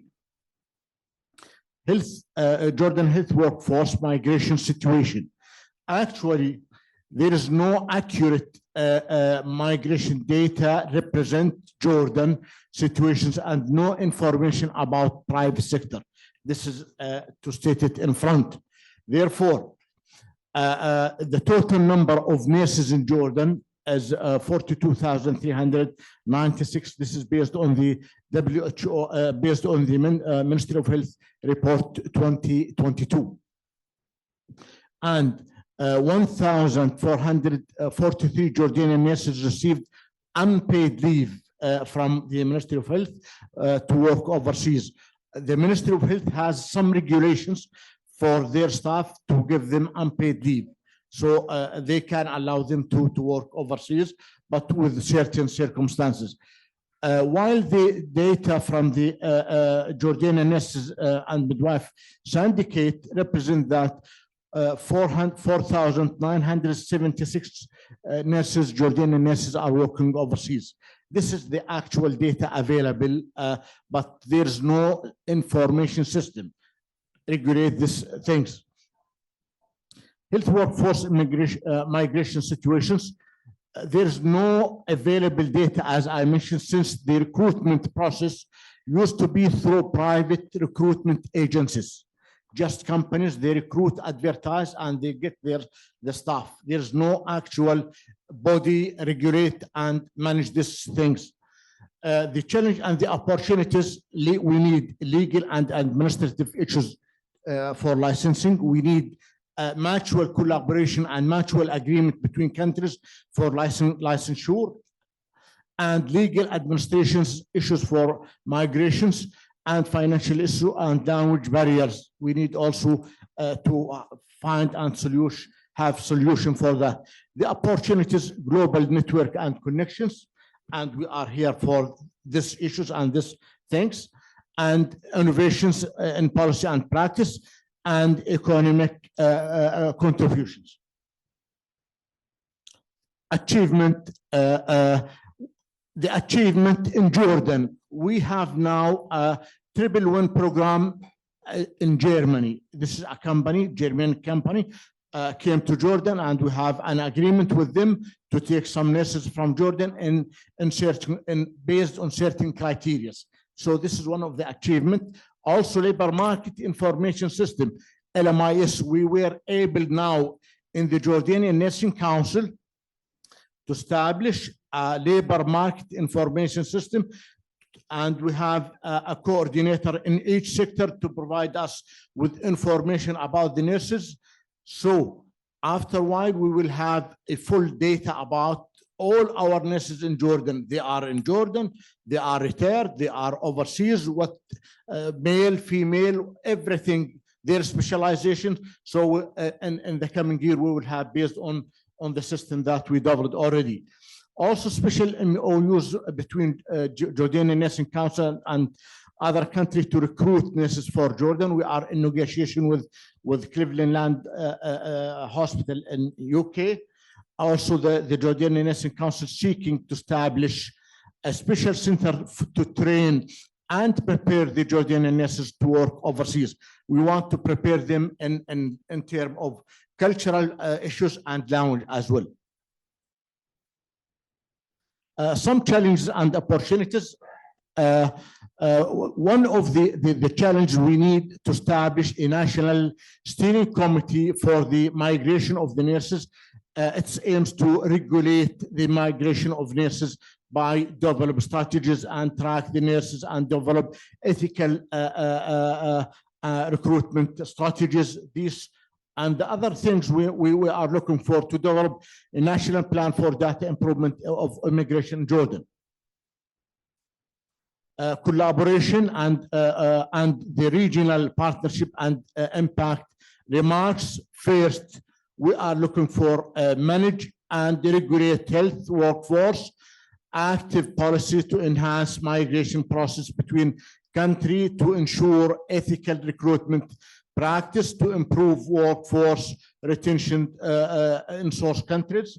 Second, mutual agreement and accreditation on considering licensure. So I will accredit, for example, the Saudi Arabia licensure, they will accredit my licensure. So we will make life easy to our nurses.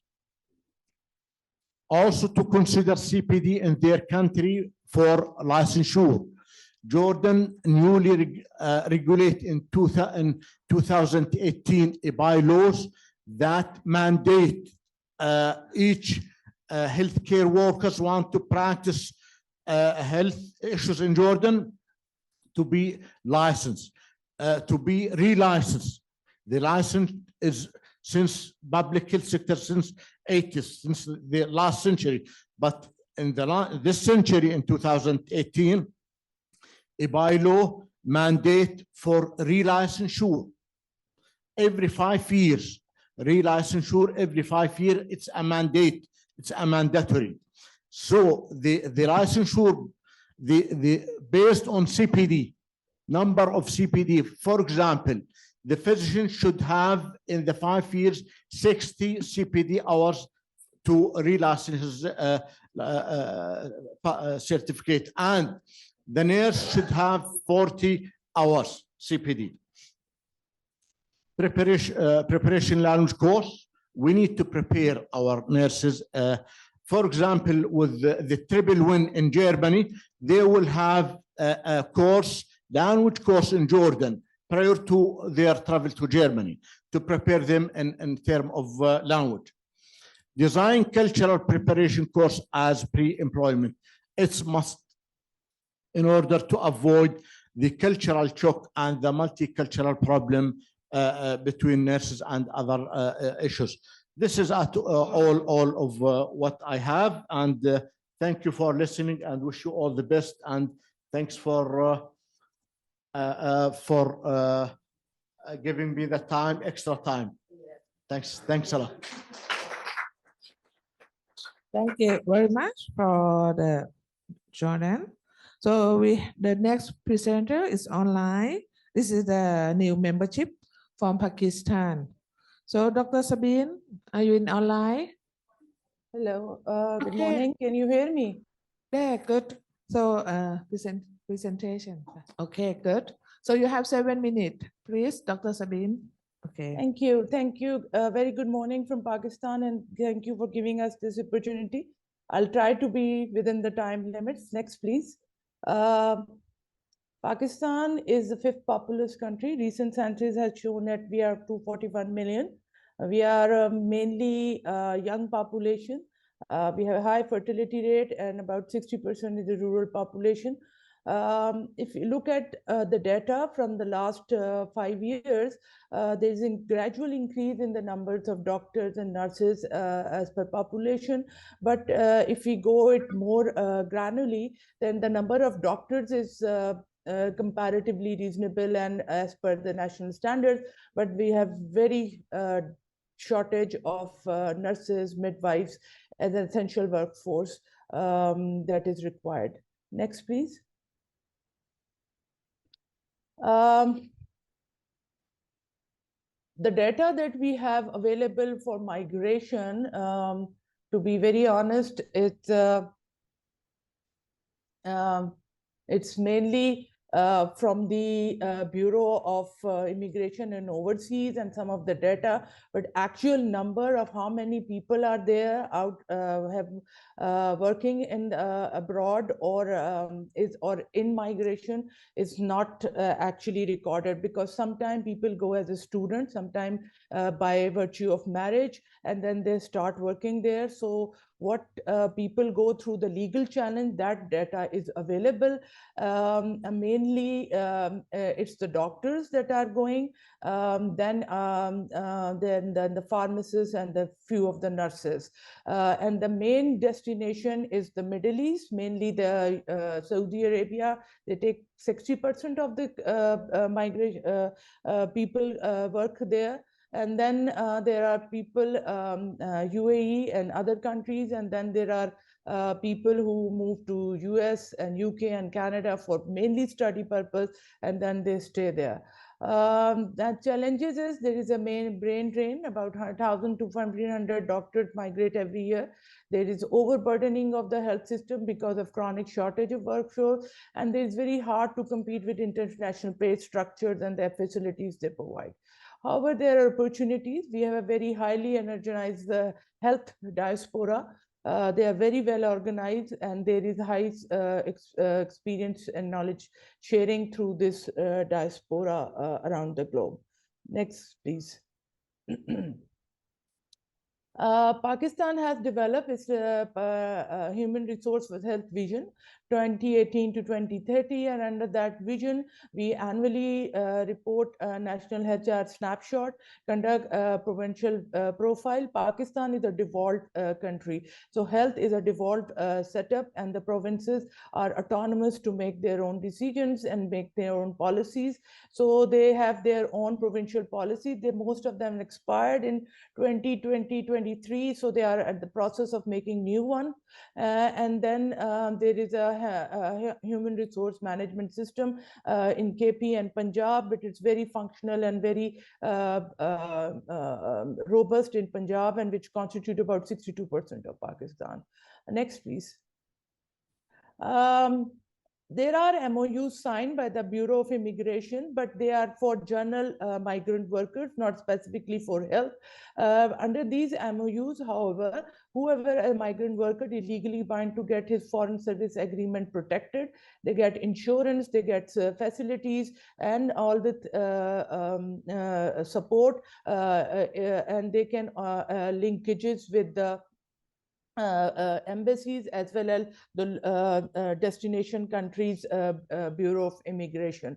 Winning situation, we get remittance, we get thing, and the destination get the skilled workers. One thing that we piloted during the COVID-19 was Yarane Watan, or the Friends of the Country project, where there was a knowledge sharing by the Pakistani diaspora well settled in UK and USA, and these diaspora got connected with the Pakistani institution and develop a partnership, and these partnership then helped, especially during the COVID. Some of them came in person, some joined online, and they help capacity building trainings of the local peoples in Pakistan.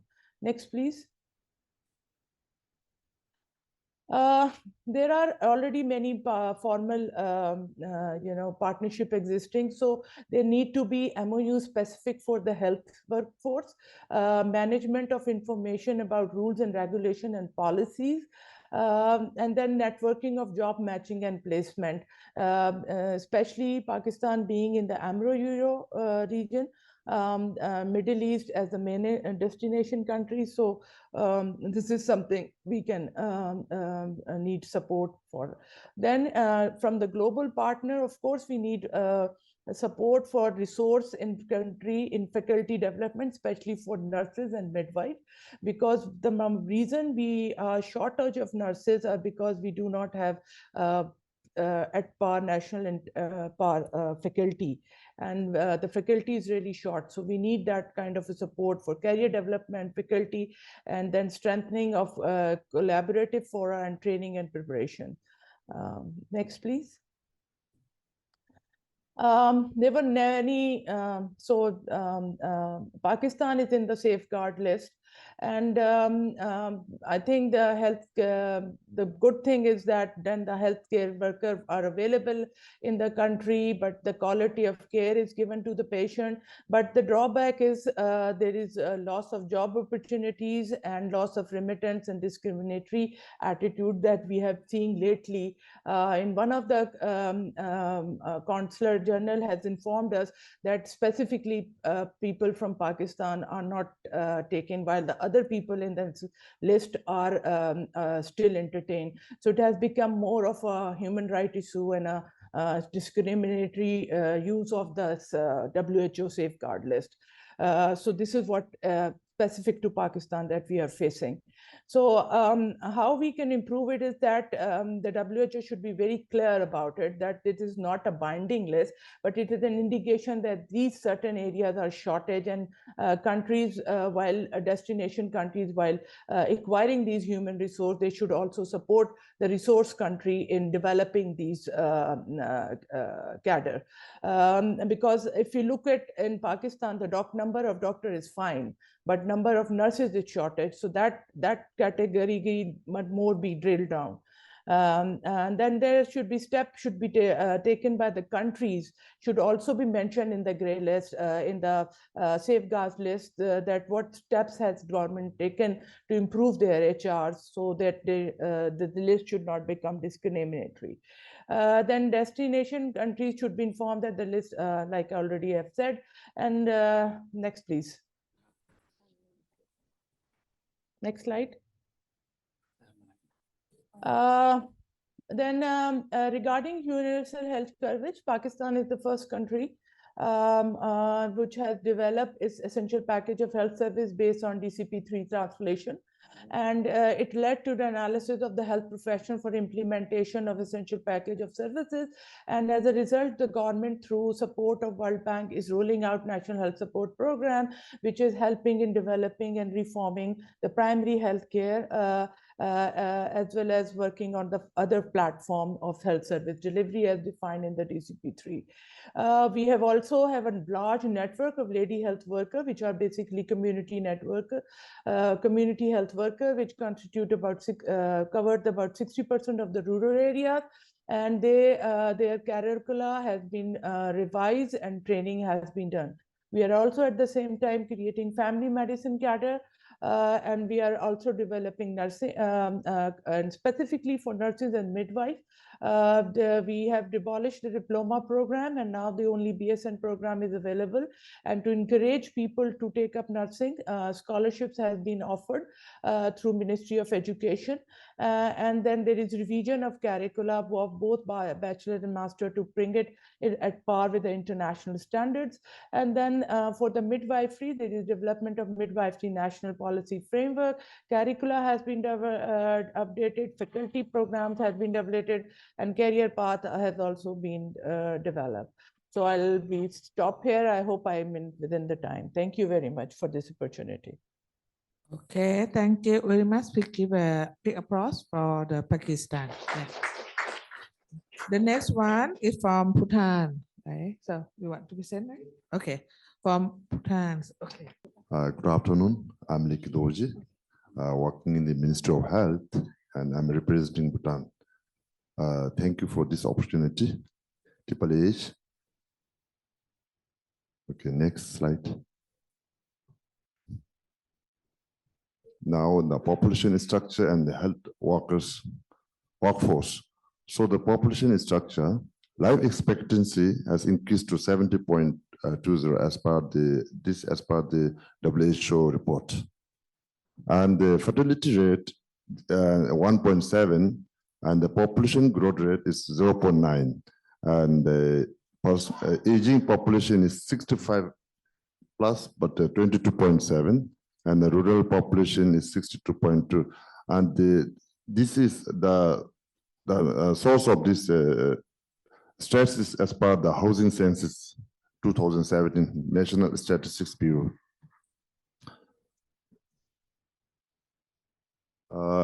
And the health workforce migration situation in Bhutan by cadre, like nurses, physicians, pharmacists, and dentists. So like in 2023, like nurses 1,657 and 398, 49, 77. And this all and there is no official data to validate the migration of health workers. You don't have adequate data source, and this all we have obtained from the health bulletin. And all the health workers are Bhutanese, either trained by government or privately, except for 26 foreign physicians recruited in 2020. Then the current attrition rate of the physician stands at 2.99, and the nurses accounts for 13.07. Nurses accounts for highest attrition rate among the health workers, because most of them are living to Australia now. And over 90% of the health workers who voluntarily resign are assumed to have migrated based on official letters issued for processing migration documents. They take the opportunity on this, and it's easy to get the visa also. And the challenges. Now, quality of care, of course, in the organization, as I already shared to someone, like organization has the expectation from the employees, and the employee has the expectation from the employers. So these are some of the challenges: taking care, quality of care, workload burden, impact on the patient's outcome, and the work environment, and the brain drain. And the brain drain plays a very important role in migration, and like especially like developing countries. And the opportunities in migration situation, economic opportunities for health workers, then remittances to the country, and the capacity building and training.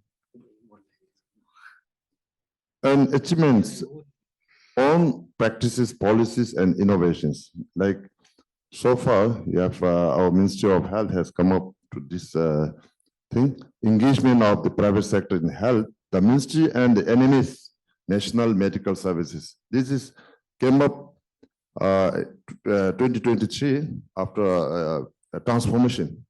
Actually, all the health services are taken by the Ministry of Health. From last year, it is segregated to National Medical Services. They have an autonomous body presided by the president. And the clustering hospitals and rationalization of the health facilities in the 13th five-year plan. You have regional hospitals, so now you have clustered. Then buy additional time for the health professionals. So like buying additional time, it's like you give the overtime or shift time to the health professionals to close the gap of the shortage. And a different performance management system for health workers. So now actually you have a very common performance management system applying to all the civil service across the board. And from last year, there was some proposal like you have to differentiate between the health workers and the normal civil servants. So now we have formed a task group team, then they have started developing the performance management system for the health workers separately to motivate them. But so far it's in a draft stage. 1 minute. Collaboration and support needs. So international recruitment agreements like collaboration, skill transfer programs like mentoring, yeah, then coaching, then mutual recognition of qualification, capacity building of health work technician and financial support also. And additional remarks. The National Medical Service has been the institute as a part of the civil service transformation exercise with a mandate to steward the clinical service in the country, providing the both governance and a technical oversight, and backstopping to the functioning of all facilities and specialized clinical centers in the country. So that is the main role of the NMS. So this is a conclusion from my presentation. The future world, or the Asian regions, sustainable workforce solutions in the workforce mobility era lies in our ability to maximize investments today. This agile investment should not only address the challenges of the present, but also lay the foundation of a sustainable and thriving workforce in the years to come. So let us embrace the opportunities that workforce mobility era brings, and together let's shape a future of our world as a beacon of innovation and resilience in the global workforce landscape. Thank you. Good morning, everyone.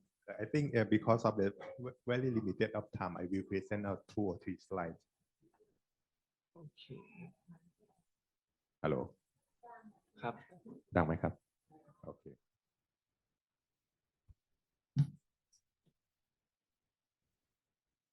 So I think the problem of the international migration is not our concern because I think in the past we faced of the internal migration, the doctor and nurse from the public service to the private hospital and from the rural area to the urban area.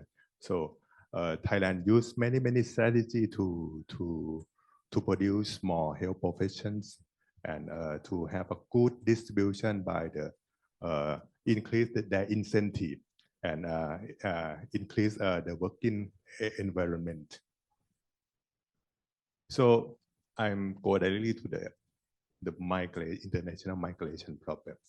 For the immigrations, as I mentioned in the first part of this session, the immigration is controlled by the Thai health professional councils.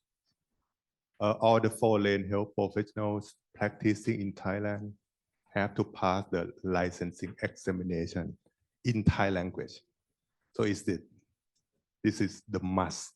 Because of their practice in our country, they have to treat the Thai people. So they should use the Thai language efficiently. But exempt for some special cases. For those who work in the international refugee camp and working in the academic tasks, etc.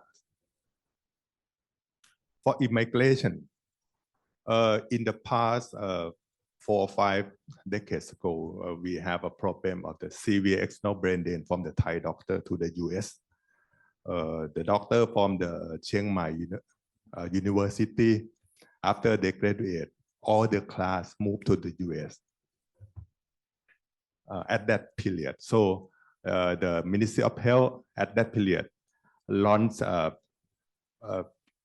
many strategies. The first one is the compulsory public services to respond the international migration of the doctor at that time.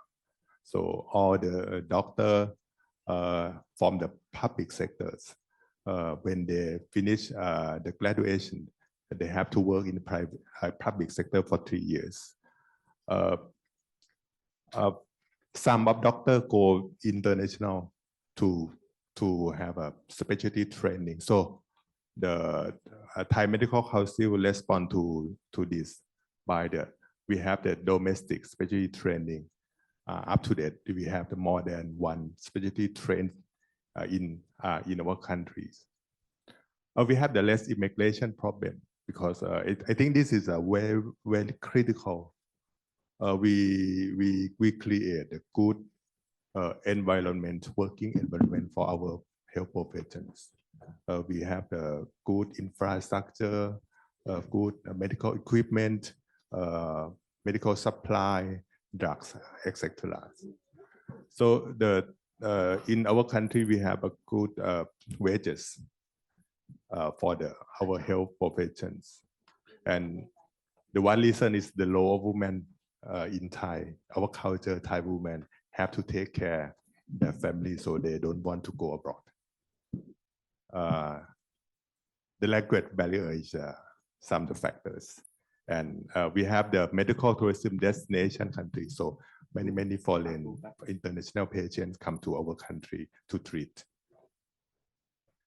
So we don't have officially data for the international migration of our health workforce.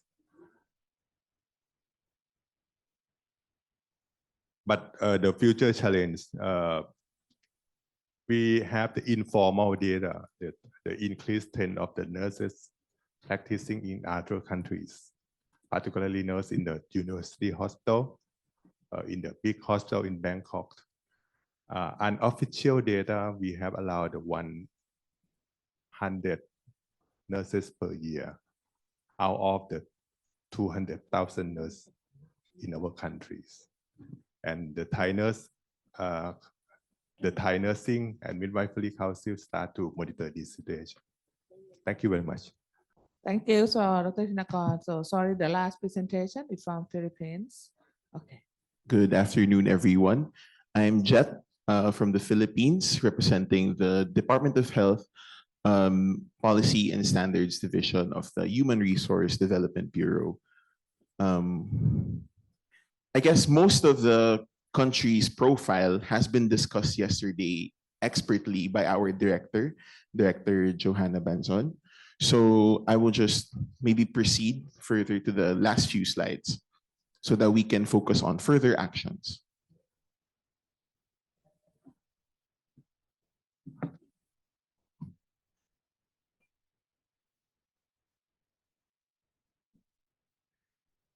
Right there. Okay, so how does this work? Right, so we've seen the 4 different types of migration witnessed in the Philippines: rural to urban, private to government, health sector to other industries, and in-migration to out-migration, which is the focus of our discussion today. So in the Philippines, we see that primarily one of the witnessed reasons for migration is economic. The salaries comparatively of the Philippines versus the other countries is much lower. So, however, that's only one of the factors. There are many push and pull factors of HRH migration that have to be studied further. So, in particular, one of the shared problems among the different countries is the access to data. So in the Philippines, we only have as of March 2023, top destination countries for newly hired healthcare workers. This is not separated to physicians, nurses, and midwives. So the last data that we have that is disaggregated is 2019. So we saw that this is a shared problem, and maybe that can be part of the ways forward later on. In addition, we also do not have fixed monitoring mechanisms for migration. There are departments that manage this: Department for Migrant Workers, etc., Department of Foreign Affairs. However, for health in particular, this is not the focus. So maybe monitoring mechanisms could be established not just on the national level, but also on a regional discussion. For opportunities on migration situation, we see that the Filipino nurses in particular, are of high demand across different countries, the receiving countries. So maybe we can use this as a leverage to start the discussions. Because right now, as mentioned yesterday by Dr. Rupa, most of the bilateral agreements are set under the tones of the receiving countries. But and most of the discussions are only on the numbers. But maybe we can discuss further on what the receiving countries can do. And maybe we can leverage this on the fact that we are of high demand. So as mentioned earlier, one of the successes of the Philippines is the HRH Master Plan, in particular KRA4, which aspires to make our health workers choose the Philippines, and for those to come back, to have a place for them as well. Another shared issues among the countries is how do we reintegrate the Filipinos who have migrated outside of the Philippines. So one example earlier was paramedics. In the Philippines, we have no paramedic profession. So however, in other countries, paramedics have career tracks to become nurses and to become specialized nursing practitioners. So we cannot accommodate them in our system for now. So maybe this can be a discussion among the countries here. So this is our milestones for 2024 to 2029. So we hope to have discussions with foreign cooperation and negotiations this year and next year also. So hopefully we can have this until 2029. So our achievements were discussed yesterday by Director Banzon. I would like to zoom in on the bilateral and multilateral agreements and negotiations. So right now, these are the different MRAs, free trade agreements, and bilateral agreements that we have. Some were discussed earlier, like the triple win with Germany, and yesterday, the Japan-Philippines Economic Partnership Agreement also. So we have those existing. However, maybe there are areas for improvement that we can have on these negotiations. In particular, how might we strengthen data governance? How might we facilitate increased investments, not just for the hiring of HRH, but also in the development of facilities, because these HRH grow in the provision of the services. So also maybe we can update and implement laws and policies on salaries and benefits, because as mentioned earlier, one of the most important factors is health, decent working conditions, which also include salaries and benefits. And then lastly, we can improve quality assurance and monitoring of health professional education and programs, because maybe the reason, maybe the way we determine the number of nurses we provide is based on the demand of not just the Philippines, but also globally. So maybe that's how we can determine how much we invest in scholarships or how much we invest in salaries. So forward directions for the Philippines in particular are outlined in this slide, but I don't want to focus on that because that's national. Rather, maybe this is what we can focus on. What in particular should sending countries leverage on, or what can we ask for in our bilateral agreements? So maybe we can discuss streamlined processes of recruitment, onboarding, and development. We can have government-to-government arrangements, support programs for the reintegration of returning health workers, scholarship grants to boost production of a new batch of health professionals. Maybe we can also have exchange programs for field of health sciences unavailable in our country. Also, because these services were previously unavailable in our country, maybe we can have training and postgraduate scholarship grants for faculty development as well as facility improvement, so that the services that are being provided by Filipinos in the destination country can be provided also for Filipinos in the future. Also, we can have a creation of a structured financing mechanism to support sustainable HRH production in the country.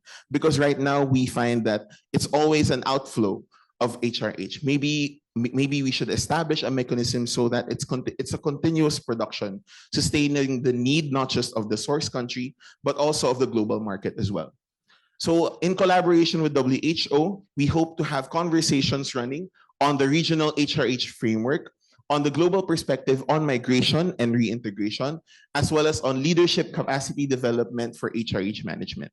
Because as we see, we're not only developing the competencies of these health professionals, also for our competencies here. We have to set the direction in which the HRH are going, or how health is going to be provided, not just nationally, but globally. And maybe we can have capacity development for us here. So with that, I think this is my last slide. Thank you very much. Thank you very much for Philippines. So we finished our 12 presentations. So we would like the WHO to brief a little bit about the safeguard risk, because many countries talk about that. So who would like to start first? Okay, that first.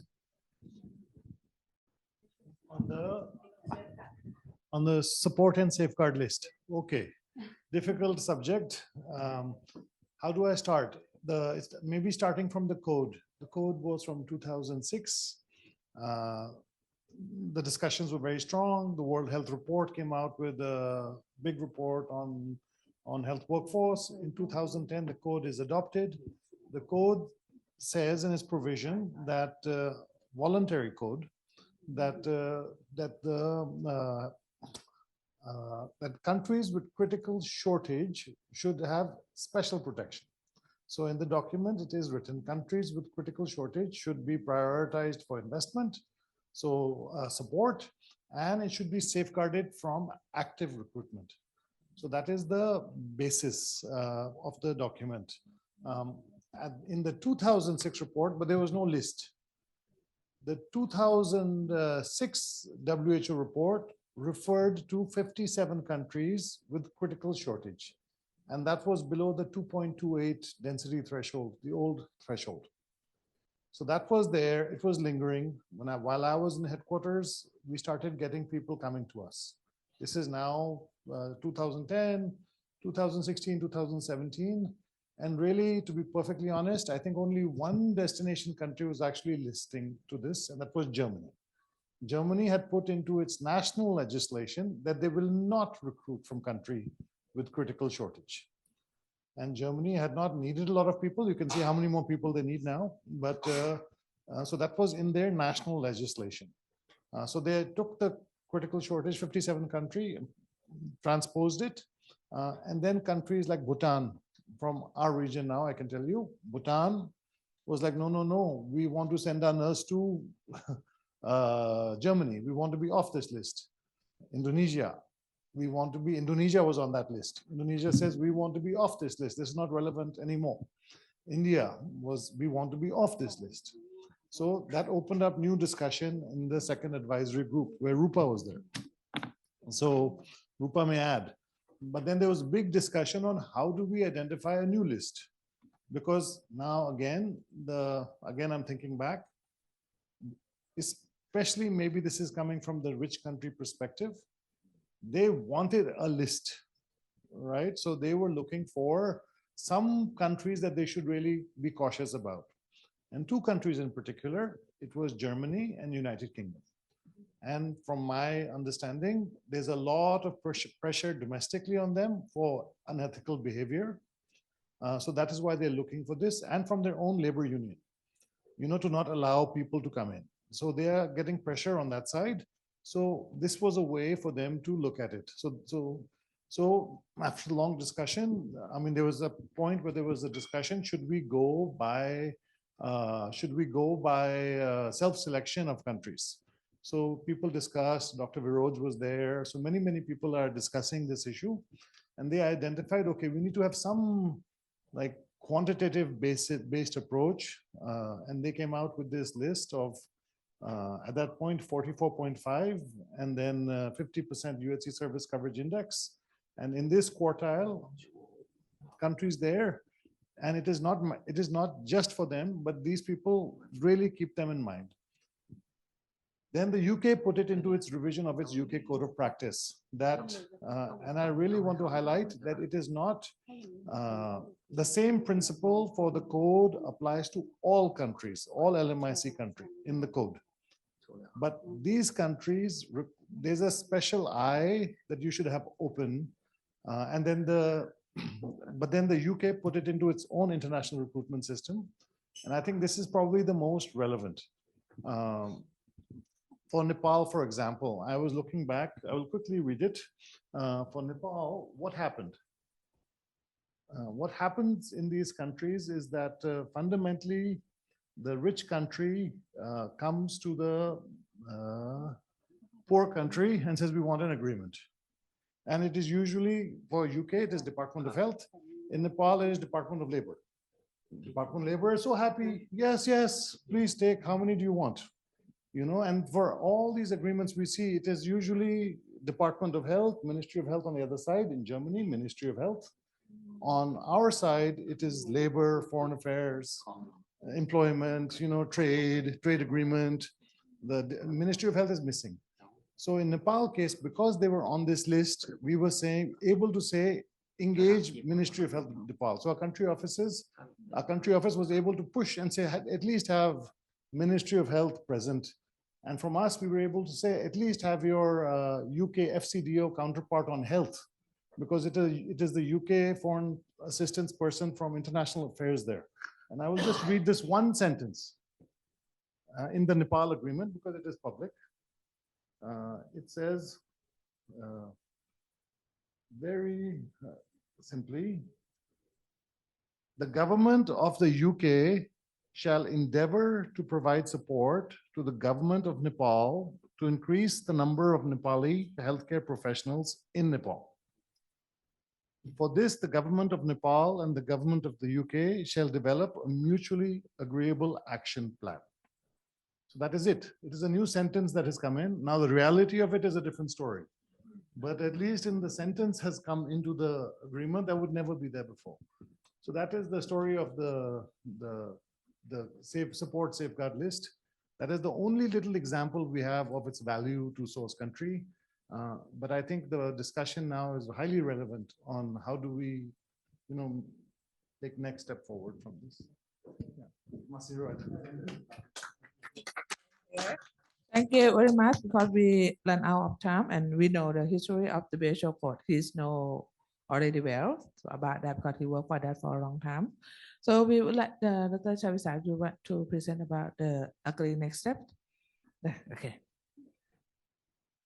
Dr.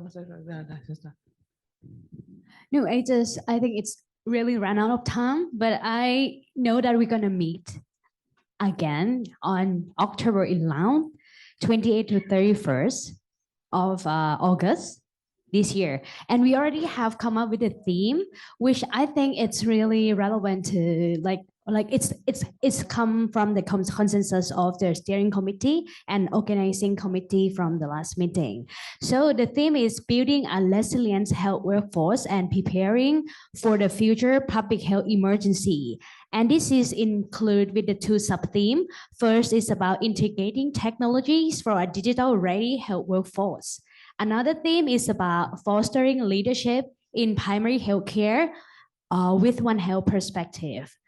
I would say that this is like an interesting topic, and I would like to engage more people, like a youth that we have discussed. I got so many input from this conference that where we should move forward.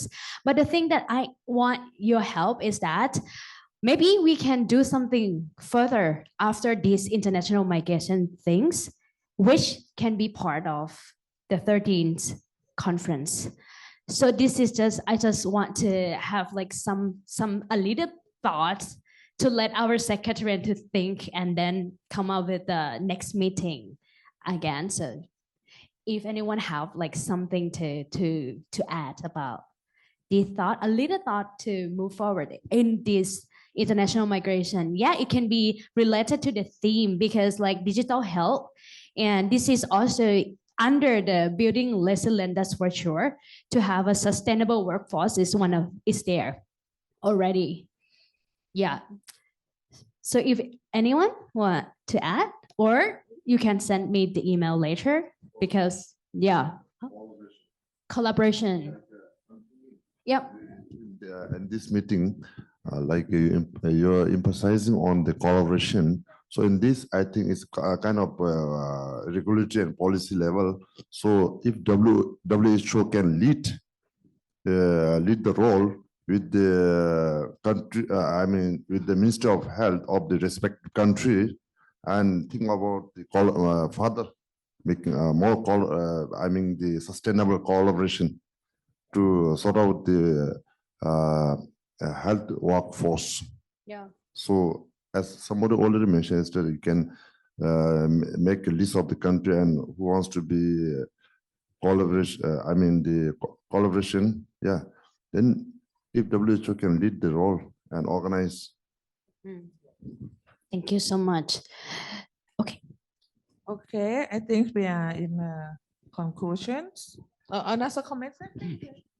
Hello, good morning. My name is Clarisse Vellon-Hervé, and I'm the Global Health Advisor for the French Ministry of Foreign Affairs here in the region. I am based in Bangkok. Just quick question. You have mentioned the One Health approach. Yeah. Correct? Yes. So just a quick proposition here. If you would like to add a component on the One Health approach, the French government is ready to support you. So we need to discuss and see how we can support you. But we have researchers in the region who are implementing projects on the One Health sector with different institutions and states, including Laos. Actually, it will start in 2024.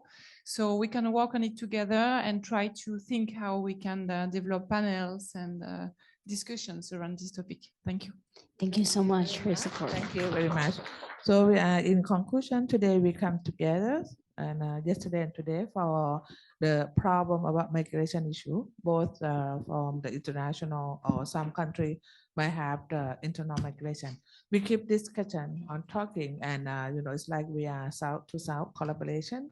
But how, as I like the Filipino said that how we can be together and advocate for our problems to the developed countries that they are destination country. And we face with the problem with the data. And we see that all countries present about the problem with the data.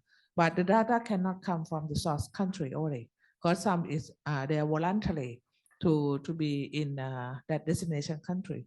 So we need collaboration about the data, how we get the data from the destination country. That is a very one important issue.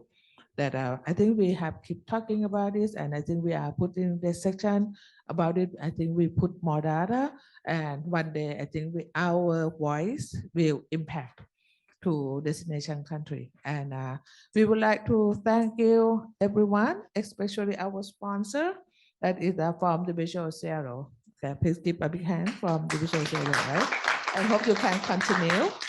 And we have a very impact from the visual Webpro, Mr. Masahiro. You can ask Mongolia and Samoa come back to our activity. That is very great. Please give a big hand for him. Yeah. And of course, the PMAC and everyone here, if you not join, if you're not interested in, so you not come, so the event cannot happen. So we would like to thank you, everyone. And please give a big hand for yourself.